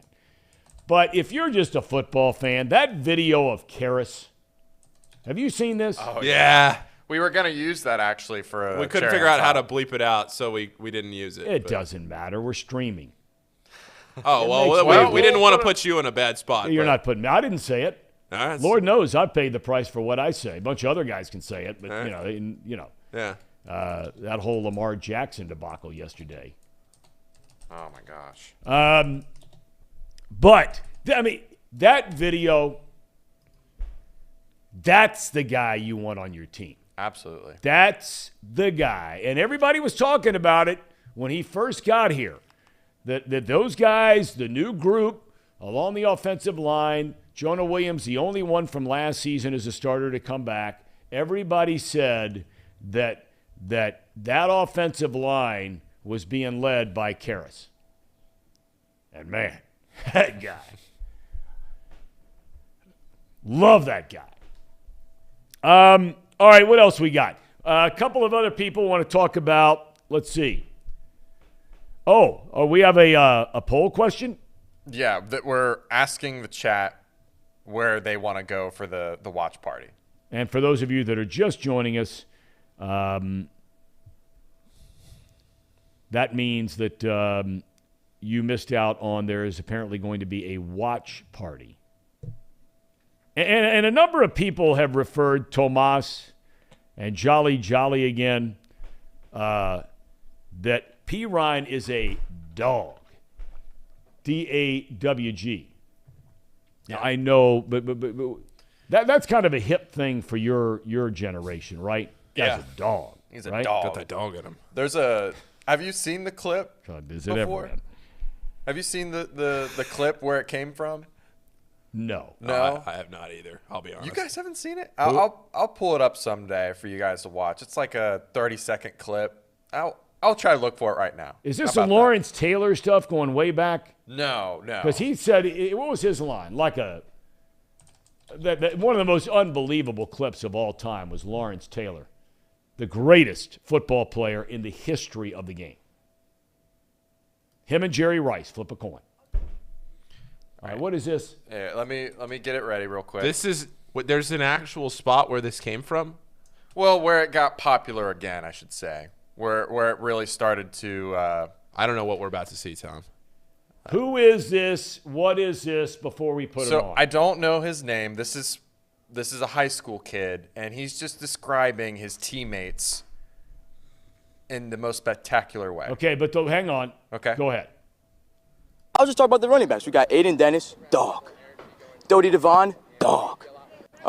Sir Hale, dog. He scored 5 touchdowns against Southside. RJ Hogue, dog. Sam Cale, I didn't even know he played running back, but he's a dog. Evan Linker, man. He's a linebacker in my eyes, but I guess he can run the ball. Dog. And then Quentin Roach, he plays baseball, but he gets after it. All SAC first-team baseball player right there, and now he's out here playing football. How about that? He's a dog. Quentin Roach is a dog. Absolutely. I'll just talk about now that is a great video. Yeah, it is. That's a great. He kept it clean, right? Yeah. And I mean, that is a great video.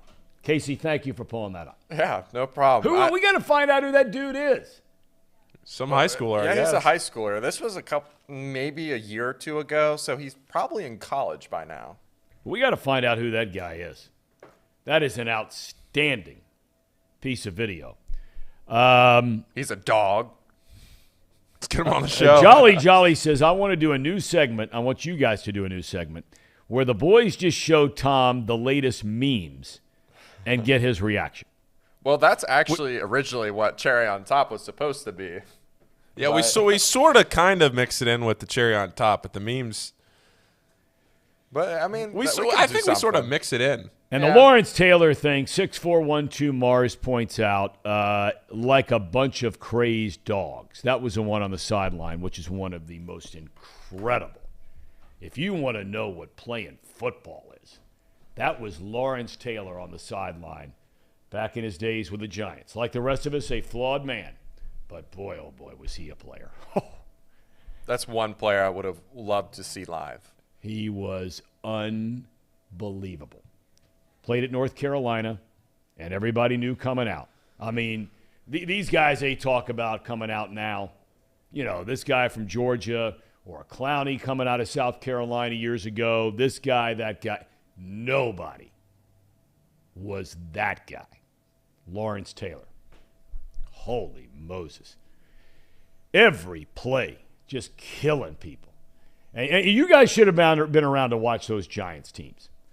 They had some players on defense. And they had a coach, too. They had a coach. And his name was Bill Belichick on defense, too. Yes, he was. And they had a coach as a head coach. Yeah, they had a coach as a head coach. Bill Parcells. There's no question. We're moments away from the Tracer prediction tonight. Number 5, Ohio State or Alabama? It has to be Ohio State, right? All right, I'll take Alabama then. You're good. What? Is it just because of the committee? You're not saying that because purely no. Everything that I have said in the last month about this college football and where I stand with it is purely me trying to interpret what the committee is going to do. Should it be Ohio State? Absolutely. Will they put Alabama up there? I would not be shocked. I'm going to say Ohio State, not because I'm a fan. I read a great article earlier today, again, going back to The Athletic, but it was about this whole these 6 teams. It was based upon the fact that even if they lose their conference championship games, Georgia and Michigan are in no matter what, okay? This particular writer, and I should go back to give him credit, made the point, college football writer, national guy, made the point that even if TCU loses to Kansas State, and Kansas State's playing great. I mean, they're going to be ranked in the top 10, probably 10th, 9th tonight when that comes out. The TCU should still be in. That their strength of schedule is better than both Michigan and Georgia, but their strength of wins, I think they call it. Is that the category? Or maybe that sounds right. Anyway, it's something. It doesn't sound right. It's something else. But it's number 1. Is it like how they win? Is that what this number 1 in the country? And the TCU, in his estimation, deserve to be in. So now you get to, and his point was clear, no debate about it. SC wins against Utah this week, avenges their only loss, conference champ, they're in 4th spot. But what happens after that? And the point was made, in his opinion, that without question, it should be Ohio State because their 2 best wins, Notre Dame, which, after the game the other day, and Penn State, who will be ranked probably 8th in this poll with Clemson dropping down. Penn State was 10th going into the weekend. So Penn State could be 7 or 8, somewhere in that mix. Probably 7. Now, the more I think about it, Penn State might go all the way to 7. Is that by far those 2 wins are better than anything Alabama has. Alabama's best wins this year are Texas. They've lost 4. Mississippi State. They've lost 4. Ole Miss. They've lost 4. Those are the best wins on Alabama's schedule this year. Yeah, it's terrible. And I saw something earlier. I didn't get a chance to listen to it all, but Joe Klatt was kind of like, this shouldn't even be a discussion. It's got to be Ohio State at 5, just based off the same point that you made. I mean, who's Alabama played? I mean, I mean, Ohio State still has like an 88% chance to make the playoff. Ohio State's obviously one loss was against the number 2 team in the country, and they have the top 10 win against Penn State. Alabama's 2 losses, their top win, Mississippi State, based on the current rankings. I mean, this is a no-brainer. If they screw this thing up, but it'll be bad. This is only. Phone it in. Seriously. This is only an argument, though, if one of TCU or USC loses. Well, there's no doubt, but I'm just saying for tonight, because we know the top 4 are going to be. Yeah. So all the drama is going to be 5-6. Yeah. That's what everybody's talking about. Yeah. Because the top 4 right now going into this weekend are not even debatable. Nobody's saying Ohio State should be in front of USC. Nobody's saying that. Nobody's saying that. Especially with USC a chance to avenge its only loss. That's a big deal. Really big deal. But Utah's playing good, man. What was Utah last week? 14th? Yeah.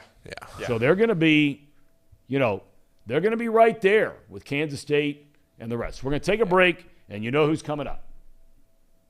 The Tracer. Tracy Jones. You don't want to miss that. We call it the best 30 minutes of television, twice a week, Tuesdays and Thursdays. Off the Bench, presented by United Dairy Farmers. At United Dairy Farmers, we've perfected freshness in our family bakery, where we use only the finest ingredients, like thick, high-quality glazes on our signature donuts, before delivering them fresh from bakery to store every day. UDF, made for you. If your AC or furnace is struggling, turn to the experts at Bartell's Heating and Cooling. Their certified technicians get the job done right the first time. And if you need a new unit, Bartell's will give you upfront pricing with no hidden fees. Plus, ask about Bartell's 0% interest financing for 60 months. Learn more at bartellsheatingandcooling.com. Bartell's Heating and Cooling, for a comfortable way of life. Eli's Sports Bar and Grill, proudly sponsoring high school football with 3 locations in Mason, Liberty Township, and Ross, Ohio. Our 10-foot screens guarantee a great view from every seat in the house. Eli's Sports Bar and Grill, the best place in Cincinnati for sports, food, and fun.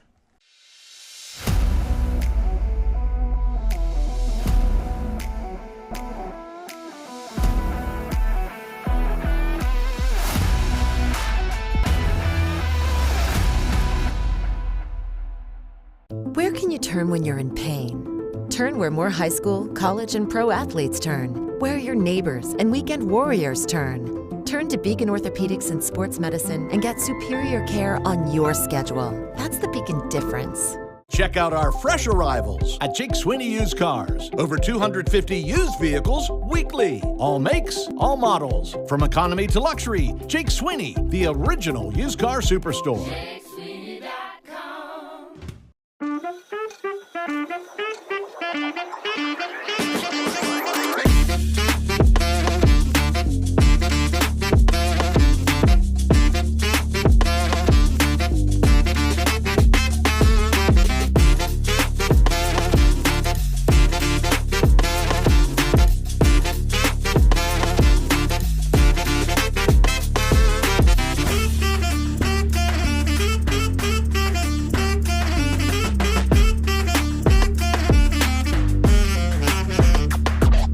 TJ Watt last night. I hope TJ Watt likes eating grass because I fed him like a mule when Lyle Collins was laying on his back.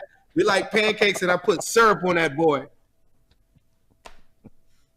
I fed that man. Put syrup on him. That's what we doing. We're pancaking the league this year, baby. Let's go. That's Zimude. I mean, is it getting any better than that guy? Look at him. That's a real fan. It's a real man. I love that guy.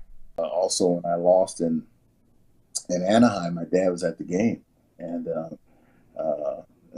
my dad was down and out and sad. And see, back then the older generation, a lot of times they would use negative motivation as like you can't do this or hey man, you won't do that.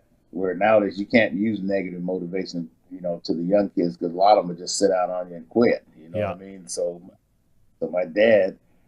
Never forget, and I've told people this, he told me, he said, son, I don't know if you'll ever win one, a pennant or not.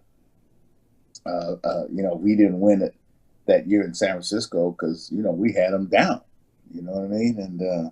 and he says, I don't know if you'll ever win one, after this. And that's the first thing that I thought about was say, hey, Dad, you're wrong again. I mean, I love that. I swear that's the first thing I thought about. Dad, you're wrong. Everybody wants to say, Dad, you're wrong, right? Is there anybody on the planet that has a better smile or a better laugh than Dusty Baker? It's infectious. I don't think so. I mean, it's amazing. That guy smiles, he lights up a room, and that laugh is just fantastic. It was great to have him on. By the way, we just learned in the commercial break that our big interview tomorrow is Bob Huggins. Awesome. Huggy Bear! Huggy Bear. Leader of men. That's a real leader of men. I love Hugs. And I really appreciate him doing it tomorrow. We'll talk more about that in a little bit. But kind enough to join us as he does every Tuesday and Thursday. He's back in his palatial estate, it appears, right along the mighty Ohio. And that would be the Tracer. Tracy Jones, how are you? Welcome back home. It's been a long time. Yeah, did you guys have a nice Thanksgiving? Great. How about you? What did you do? Where were you? I did. I made it back to my place, and we do this every year, Danae. Danae and I just have our own Thanksgiving. Tucker was there, right? Tucker was there. Oh, Tucker's always with us. Okay, all right. Well, don't leave Tucker out. Okay, okay. We had the fireplace going. I'm one of those people that like to decorate for Christmas time. So I decorated for Christmas, watched The Wonderful Life. You've seen that movie, right? Yes. Jimmy Stewart. Yep. And we just had a good time. Danae likes to dress up as the naughty elf with the old mistletoe, one of those things. How about a kiss, Trace, every 2 seconds? She's one of those. But we had a good time. Needless to say, we didn't get to finish our dinner, but we had a very nice evening. So you like to decorate?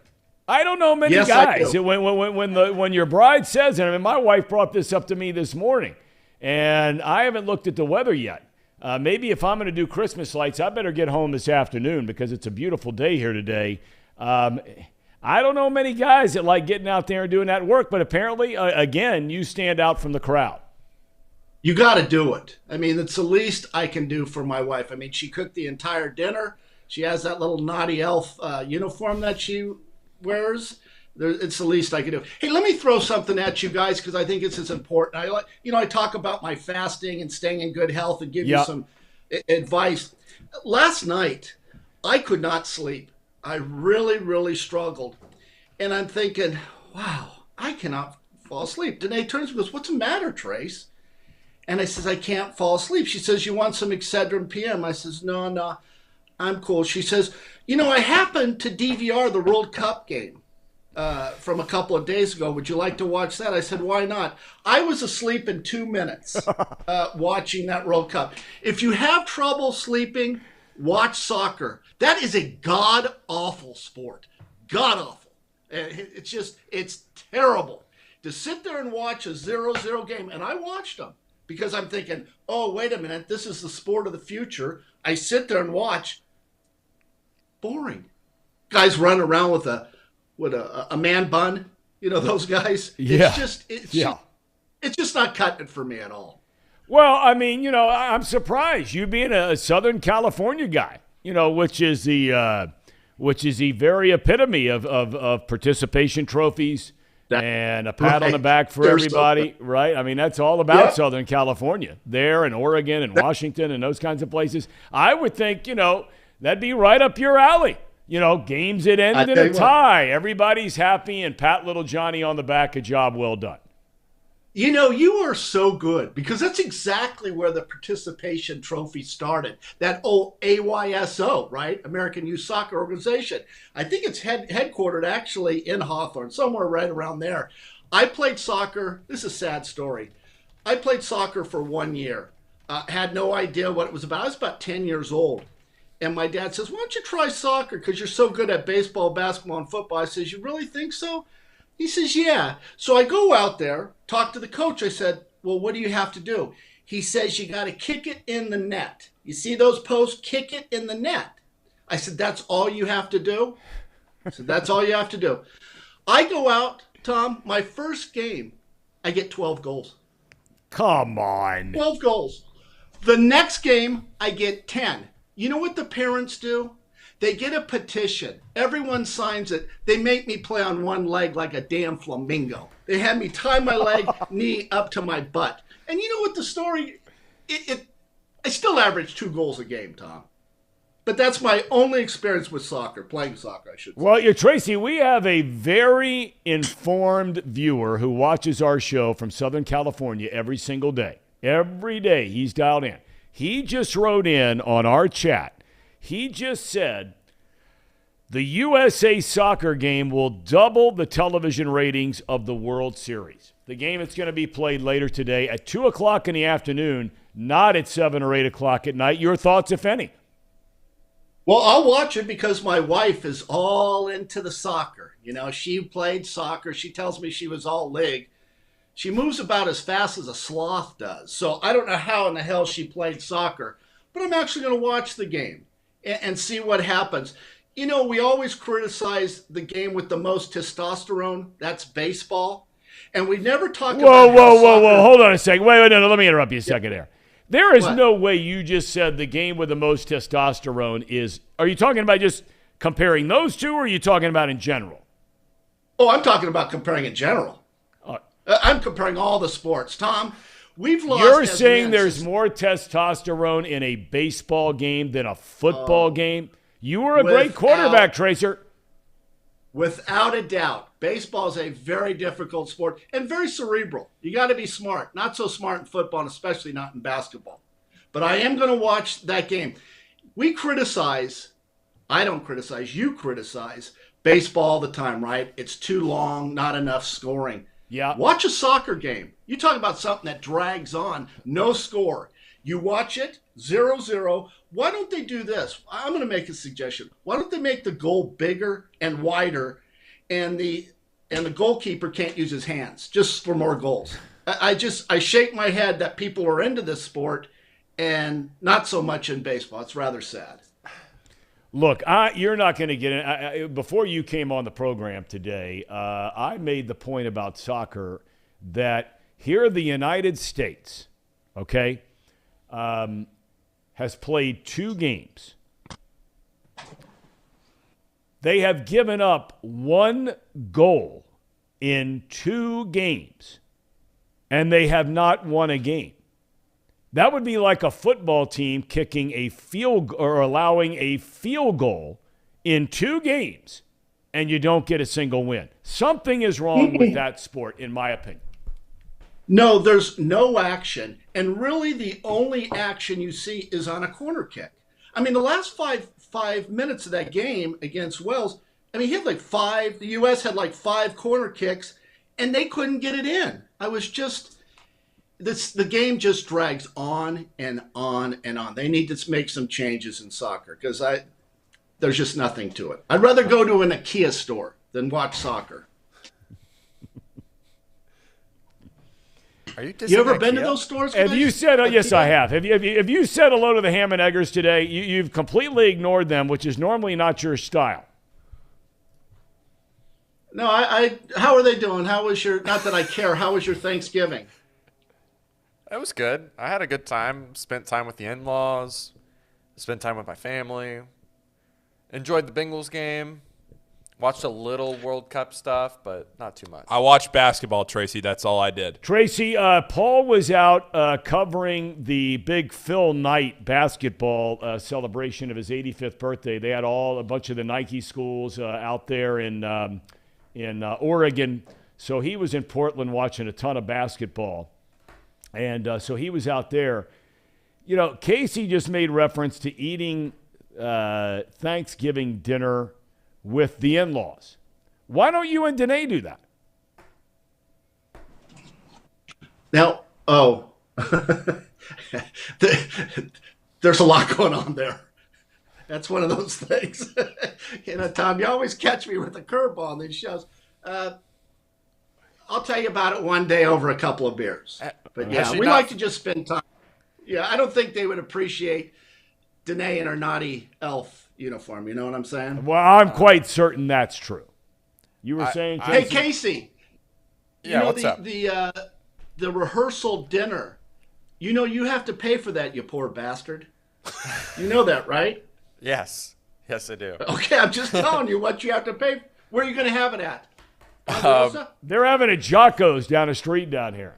No, we're actually trying to reserve it at a location near the actual venue. So I can't remember exactly what the name of it is, but it's like right by a city barbecue.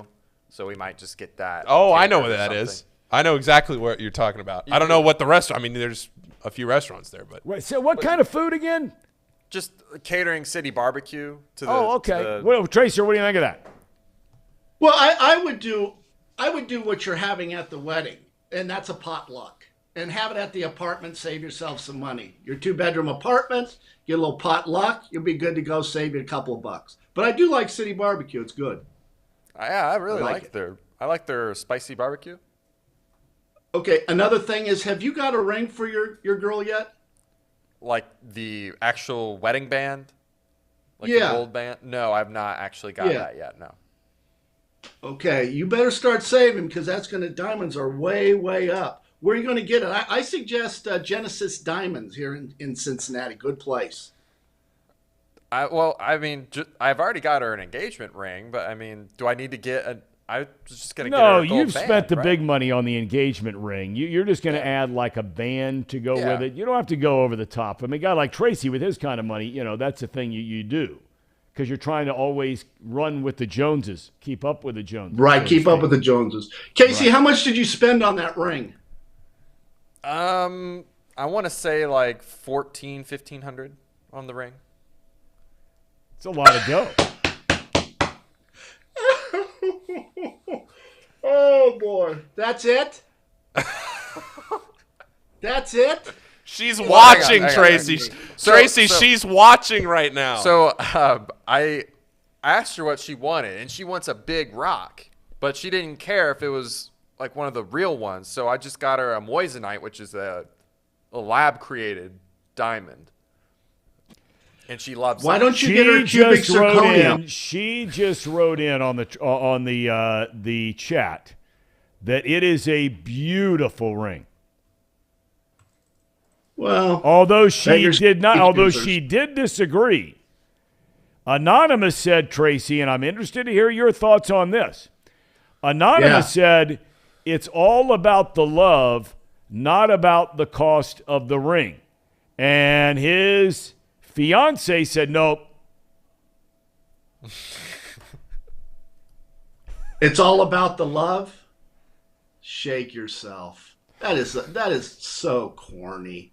So corny. You know how fast that love wears off?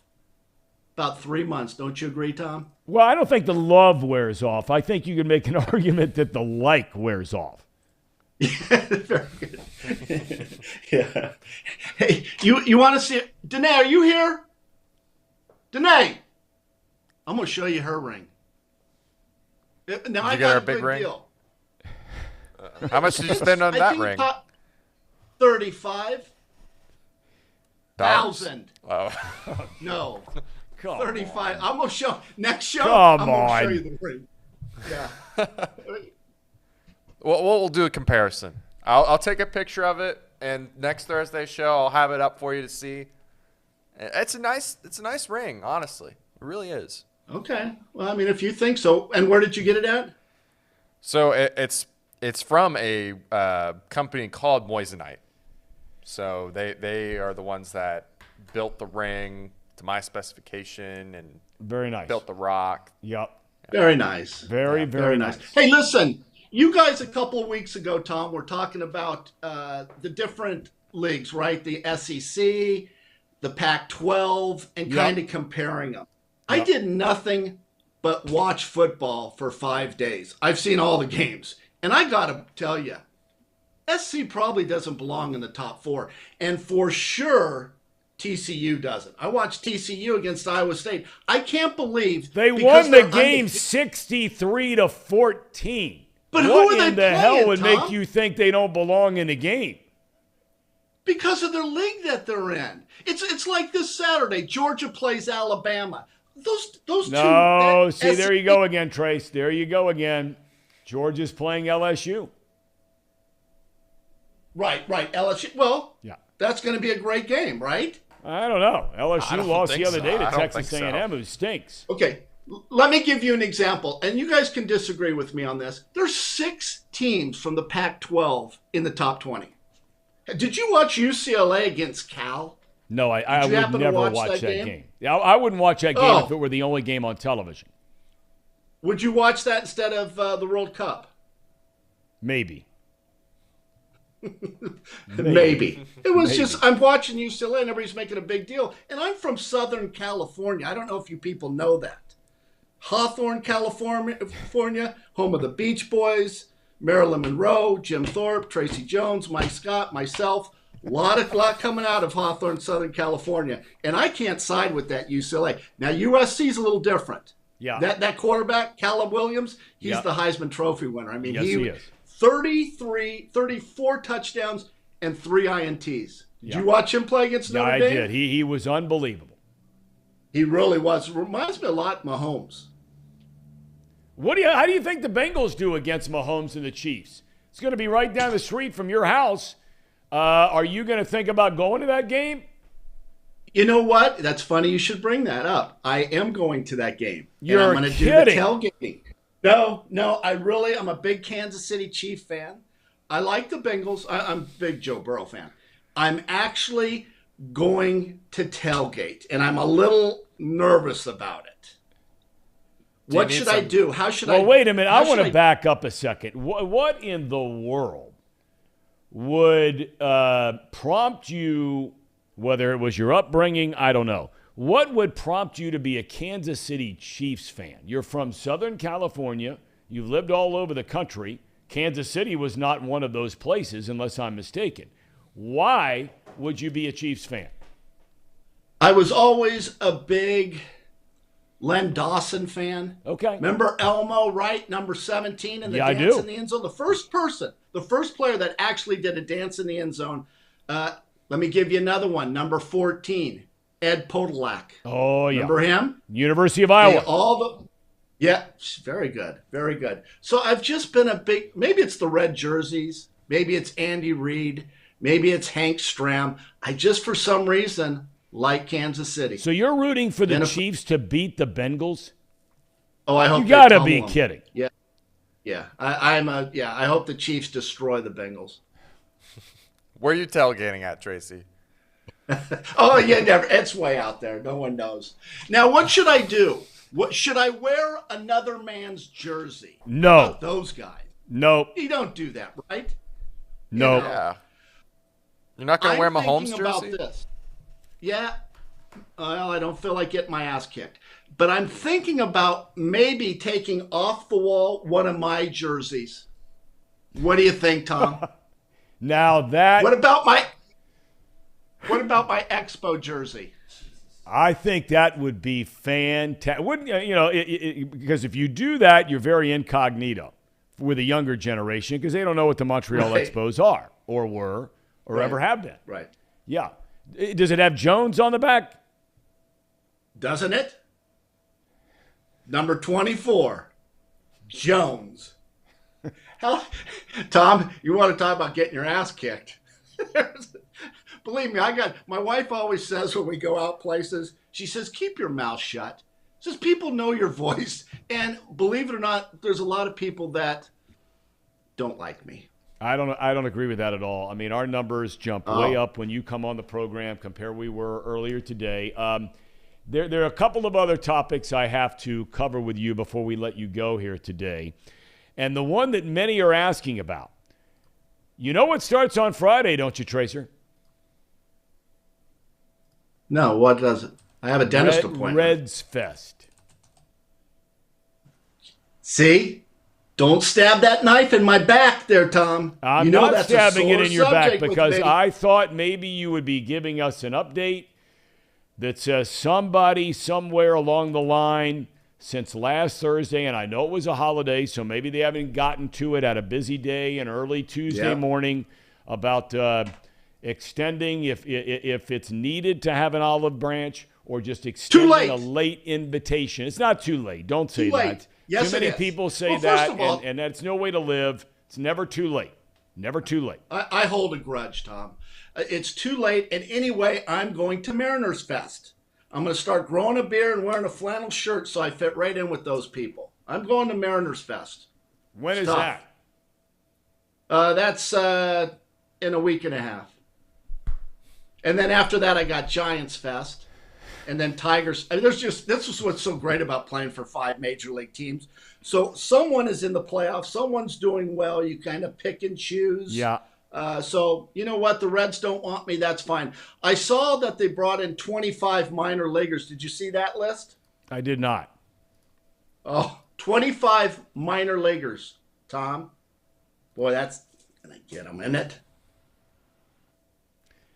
I got to tell you, I mean, obviously, you're not going to acknowledge any kind of emotion on this or feelings or whatever it might be. I mean, for us men, it takes a little bit longer, more times than not, to really, come clean and, all that kind of thing. But I got to tell you, I'm really disappointed you're not going. I have to tell you. Because, look, most of the guys that are going to be there, the former players, I know them all, to different levels, of course, but know them all. Yeah. I really don't think that outside of the pick a name, I don't know, but I really think that you would be one of the more popular ex-players that would show up, if invited, to Reds Fest. I used to have as long a line for autographs as any of the players. Now, I'm not talking about Avado or Brandon Phillips, but a lot of those guys. And I actually, this is a true story. I know I have a tendency to exaggerate. I don't know if anybody's caught that. But I was actually at a table signing with Jesse Winker when he was a rookie. And Jesse Winker sees my line, and everybody's talking to me. Nobody's talking to this guy, right? Jesse Winker was a pretty good hitter. It turned out to be a big-time player. And Jesse Winker tells me he was sitting with his brother. His brother was there. They're really tight. And he says, "Were you that good of a player?" He says, "Because everybody knows who you are and wants your autograph." And says, "Well, it's a combination." I says, "I was on the radio and had my show." He says, "I'm very impressed." And I don't know what else to add to that. I thought that was pretty cool. Jesse Winker is a very likable guy. He's a likable guy. I think very so. likable guy. Although I got to tell you, apparently had a rough year, though. Apparently, I was getting ready to say, apparently they didn't like him much in that Seattle clubhouse last year. But that's for a different time and a different discussion. Guys, before we let Tracy go, anything that we've left out here? I don't think so. I think we hit everything that we were talking about. Reds Fest was the big one. Yeah. I'm trying to think if there was anything else that we had to talk about that we didn't. I don't know. I want to get his thoughts on the soccer today too. So we've covered that. I think we got his thoughts on soccer.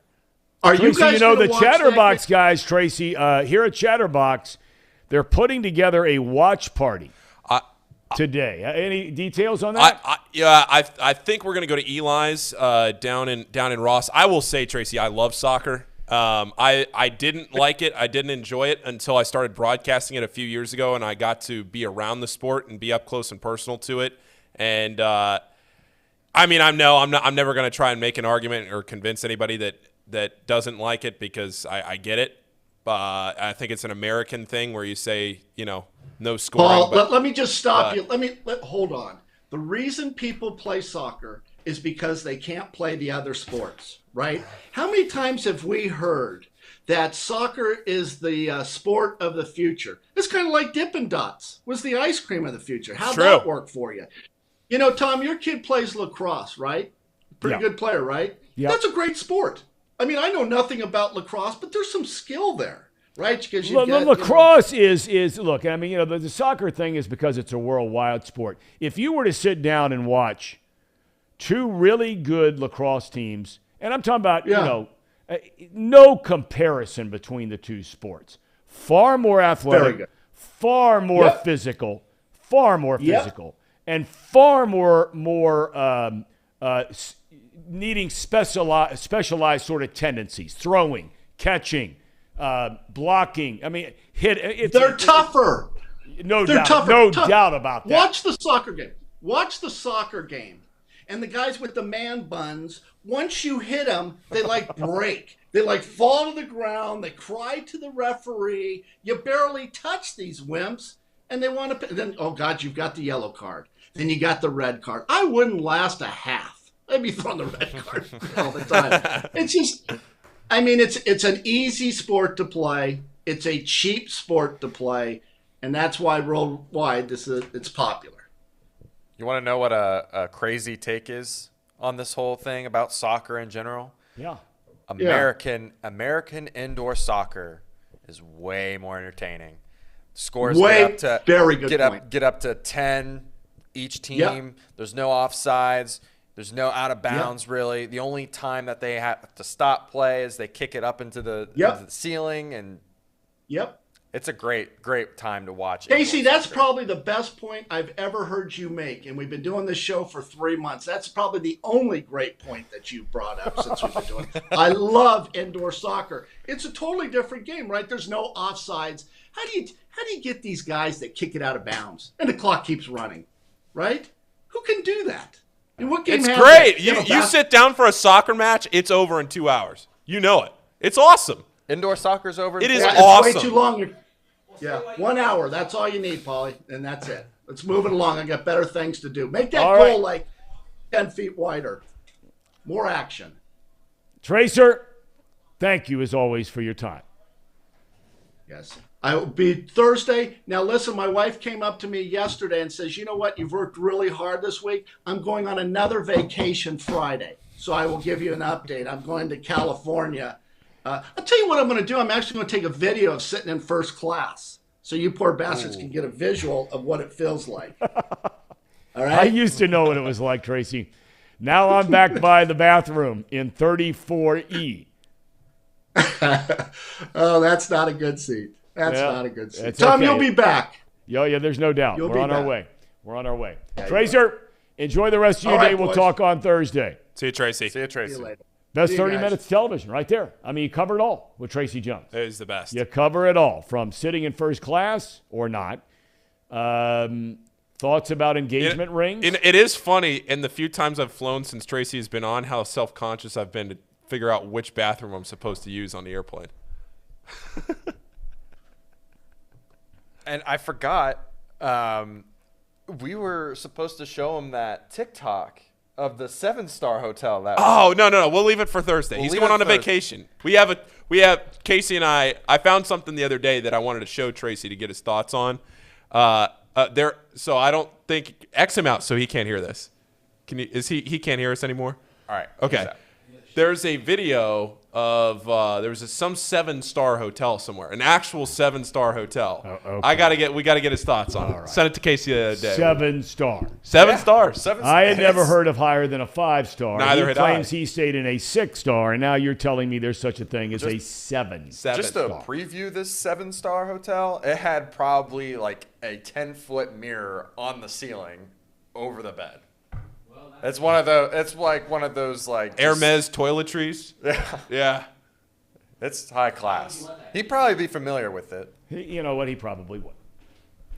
Trace Fowler, are you here to rescue us in some form or fashion today, or well, update I do. us on the watch? You've got your United States soccer stuff I'm on. an American first. I got to admit, I'm not a big soccer guy, but I get behind Americans anytime we play other countries. Amen. So that's that. Having said that, I do love the fact that Paul just said, make sure you exit out Tracy, as if we're not doing a live show that you can just go on the internet and watch and listen to anytime you want. But we'll just act like that wasn't a thing that you just did.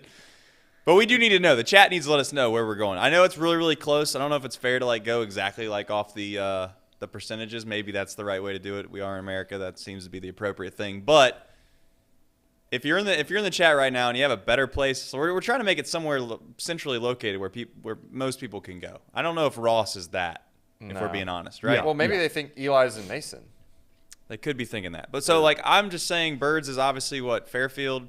Is there somewhere else? The chat needs to let us know if we're going somewhere relatively soon so we can. I mean, I got to believe, and I just off the top of my head hearing you talk about that. Yeah, start saying some places. I got to believe that, Eli's a great sponsor of ours. Okay? Yeah. I mean, I think, number one, that's a no-brainer. But they have, 3 locations? They have 3 locations. Now, I've only been to the one in Ross, so I don't know how the other 2 are laid out. The one in Ross is good. But did you say there's one in Mason? There's one like Mason Liberty. Yeah.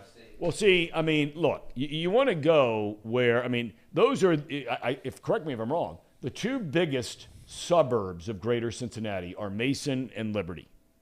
Is that right? Probably? Yeah, I'd probably. say so. Mason for sure, and Liberty's got to be right there. I mean, they have 2 high schools there. Right. Right? Okay. And Mason has basically a Paul, college. dig up the photos of the Mason Eli's or the Liberty Eli's. Because it just seems like with that many people, and it's a 2 o'clock in the afternoon game today, it just seems like, and again, I'm just thinking out loud, but it seems that logically, with them being a sponsor, great sponsor for quite a while, that's your spot. It looks pretty similar. All right, so that's what we'll do. And I didn't mean for me to make that decision. I mean, those in the chat, anonymous suggests flip a coin. But at the end of the day, we got somebody that's helping us out. Yeah, they've helped us out for a while. Tom brings the sense to the room. I mean, you got to do that. You got to give the business to the people who are helping us be in business. I'm gonna say this as well. The percentages are getting closer and closer. It's 30, 37, 33. So I think it's 37. 37 is Eli's. All right, well there you go. And what's 33? Anywhere else. Oh. It's pretty open-ended. Well, look, if you're going, again, it's got to be our sponsor, Eli's. That's right. All right. Get you some Pawnee water, too, by the way. You got that right. Do we This do stuff the is ad read? unbelievable. I mean, it really is unbelievable. I don't say that just because they're a sponsor. We were drinking it because we met the guys. They're across the street here in Hamilton. And they just do a fantastic job. You'd have to go to pawneewater.com to check out what store you can find it in, because they're a growing business, couple of entrepreneurs, former P&G guys that have started this company, scientists, smart guys, and it is fantastic.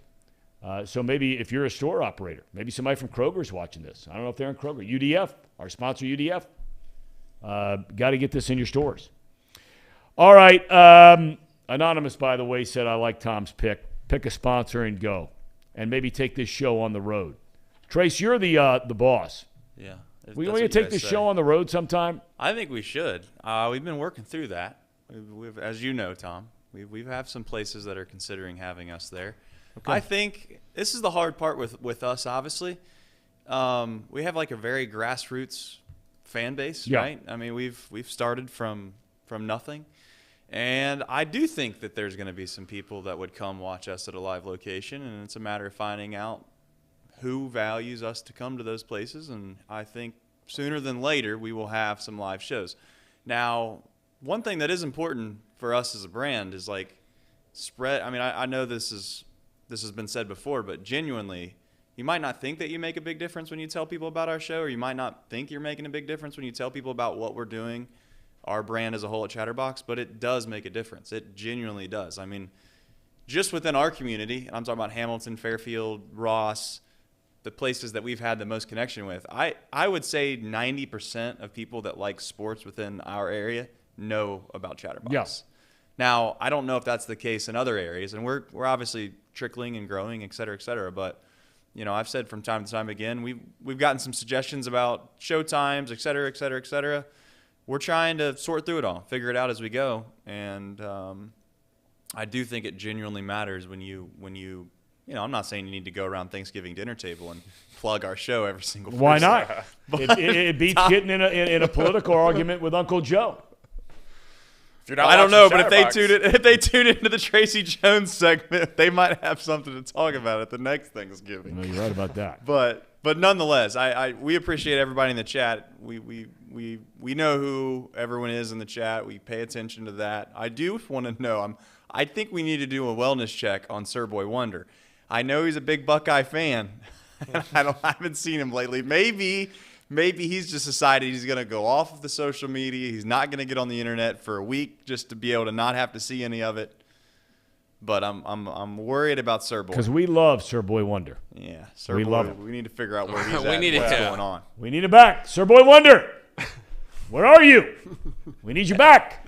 Need that mojo back. All right, so now look. You guys didn't think that maybe we should run the Karras clip. We got it. We got an F-bomb in there. No, you run it. Okay. If you didn't see this, this was Teddy Ball, they're calling him, right? Teddy Ball? Yeah. Teddy Football? Teddy Football. After the game in Tennessee on Sunday.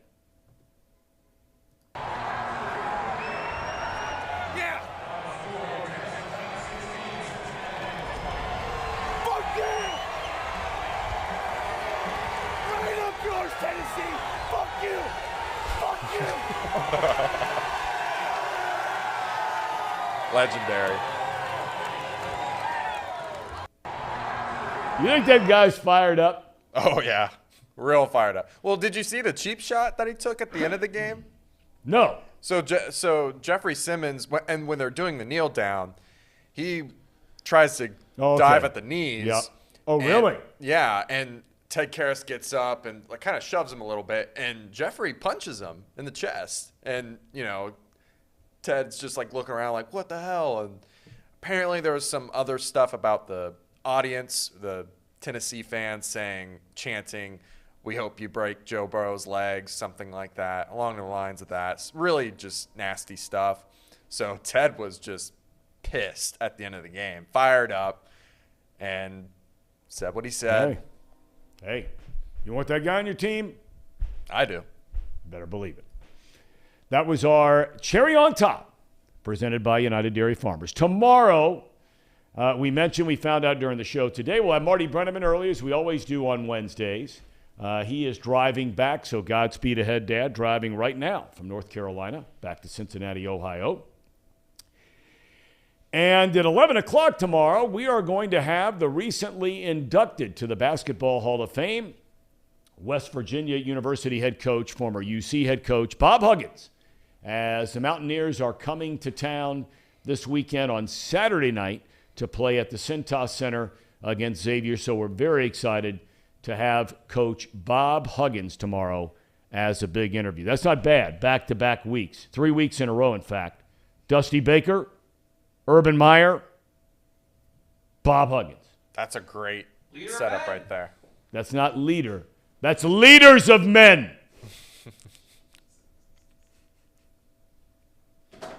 See you tomorrow.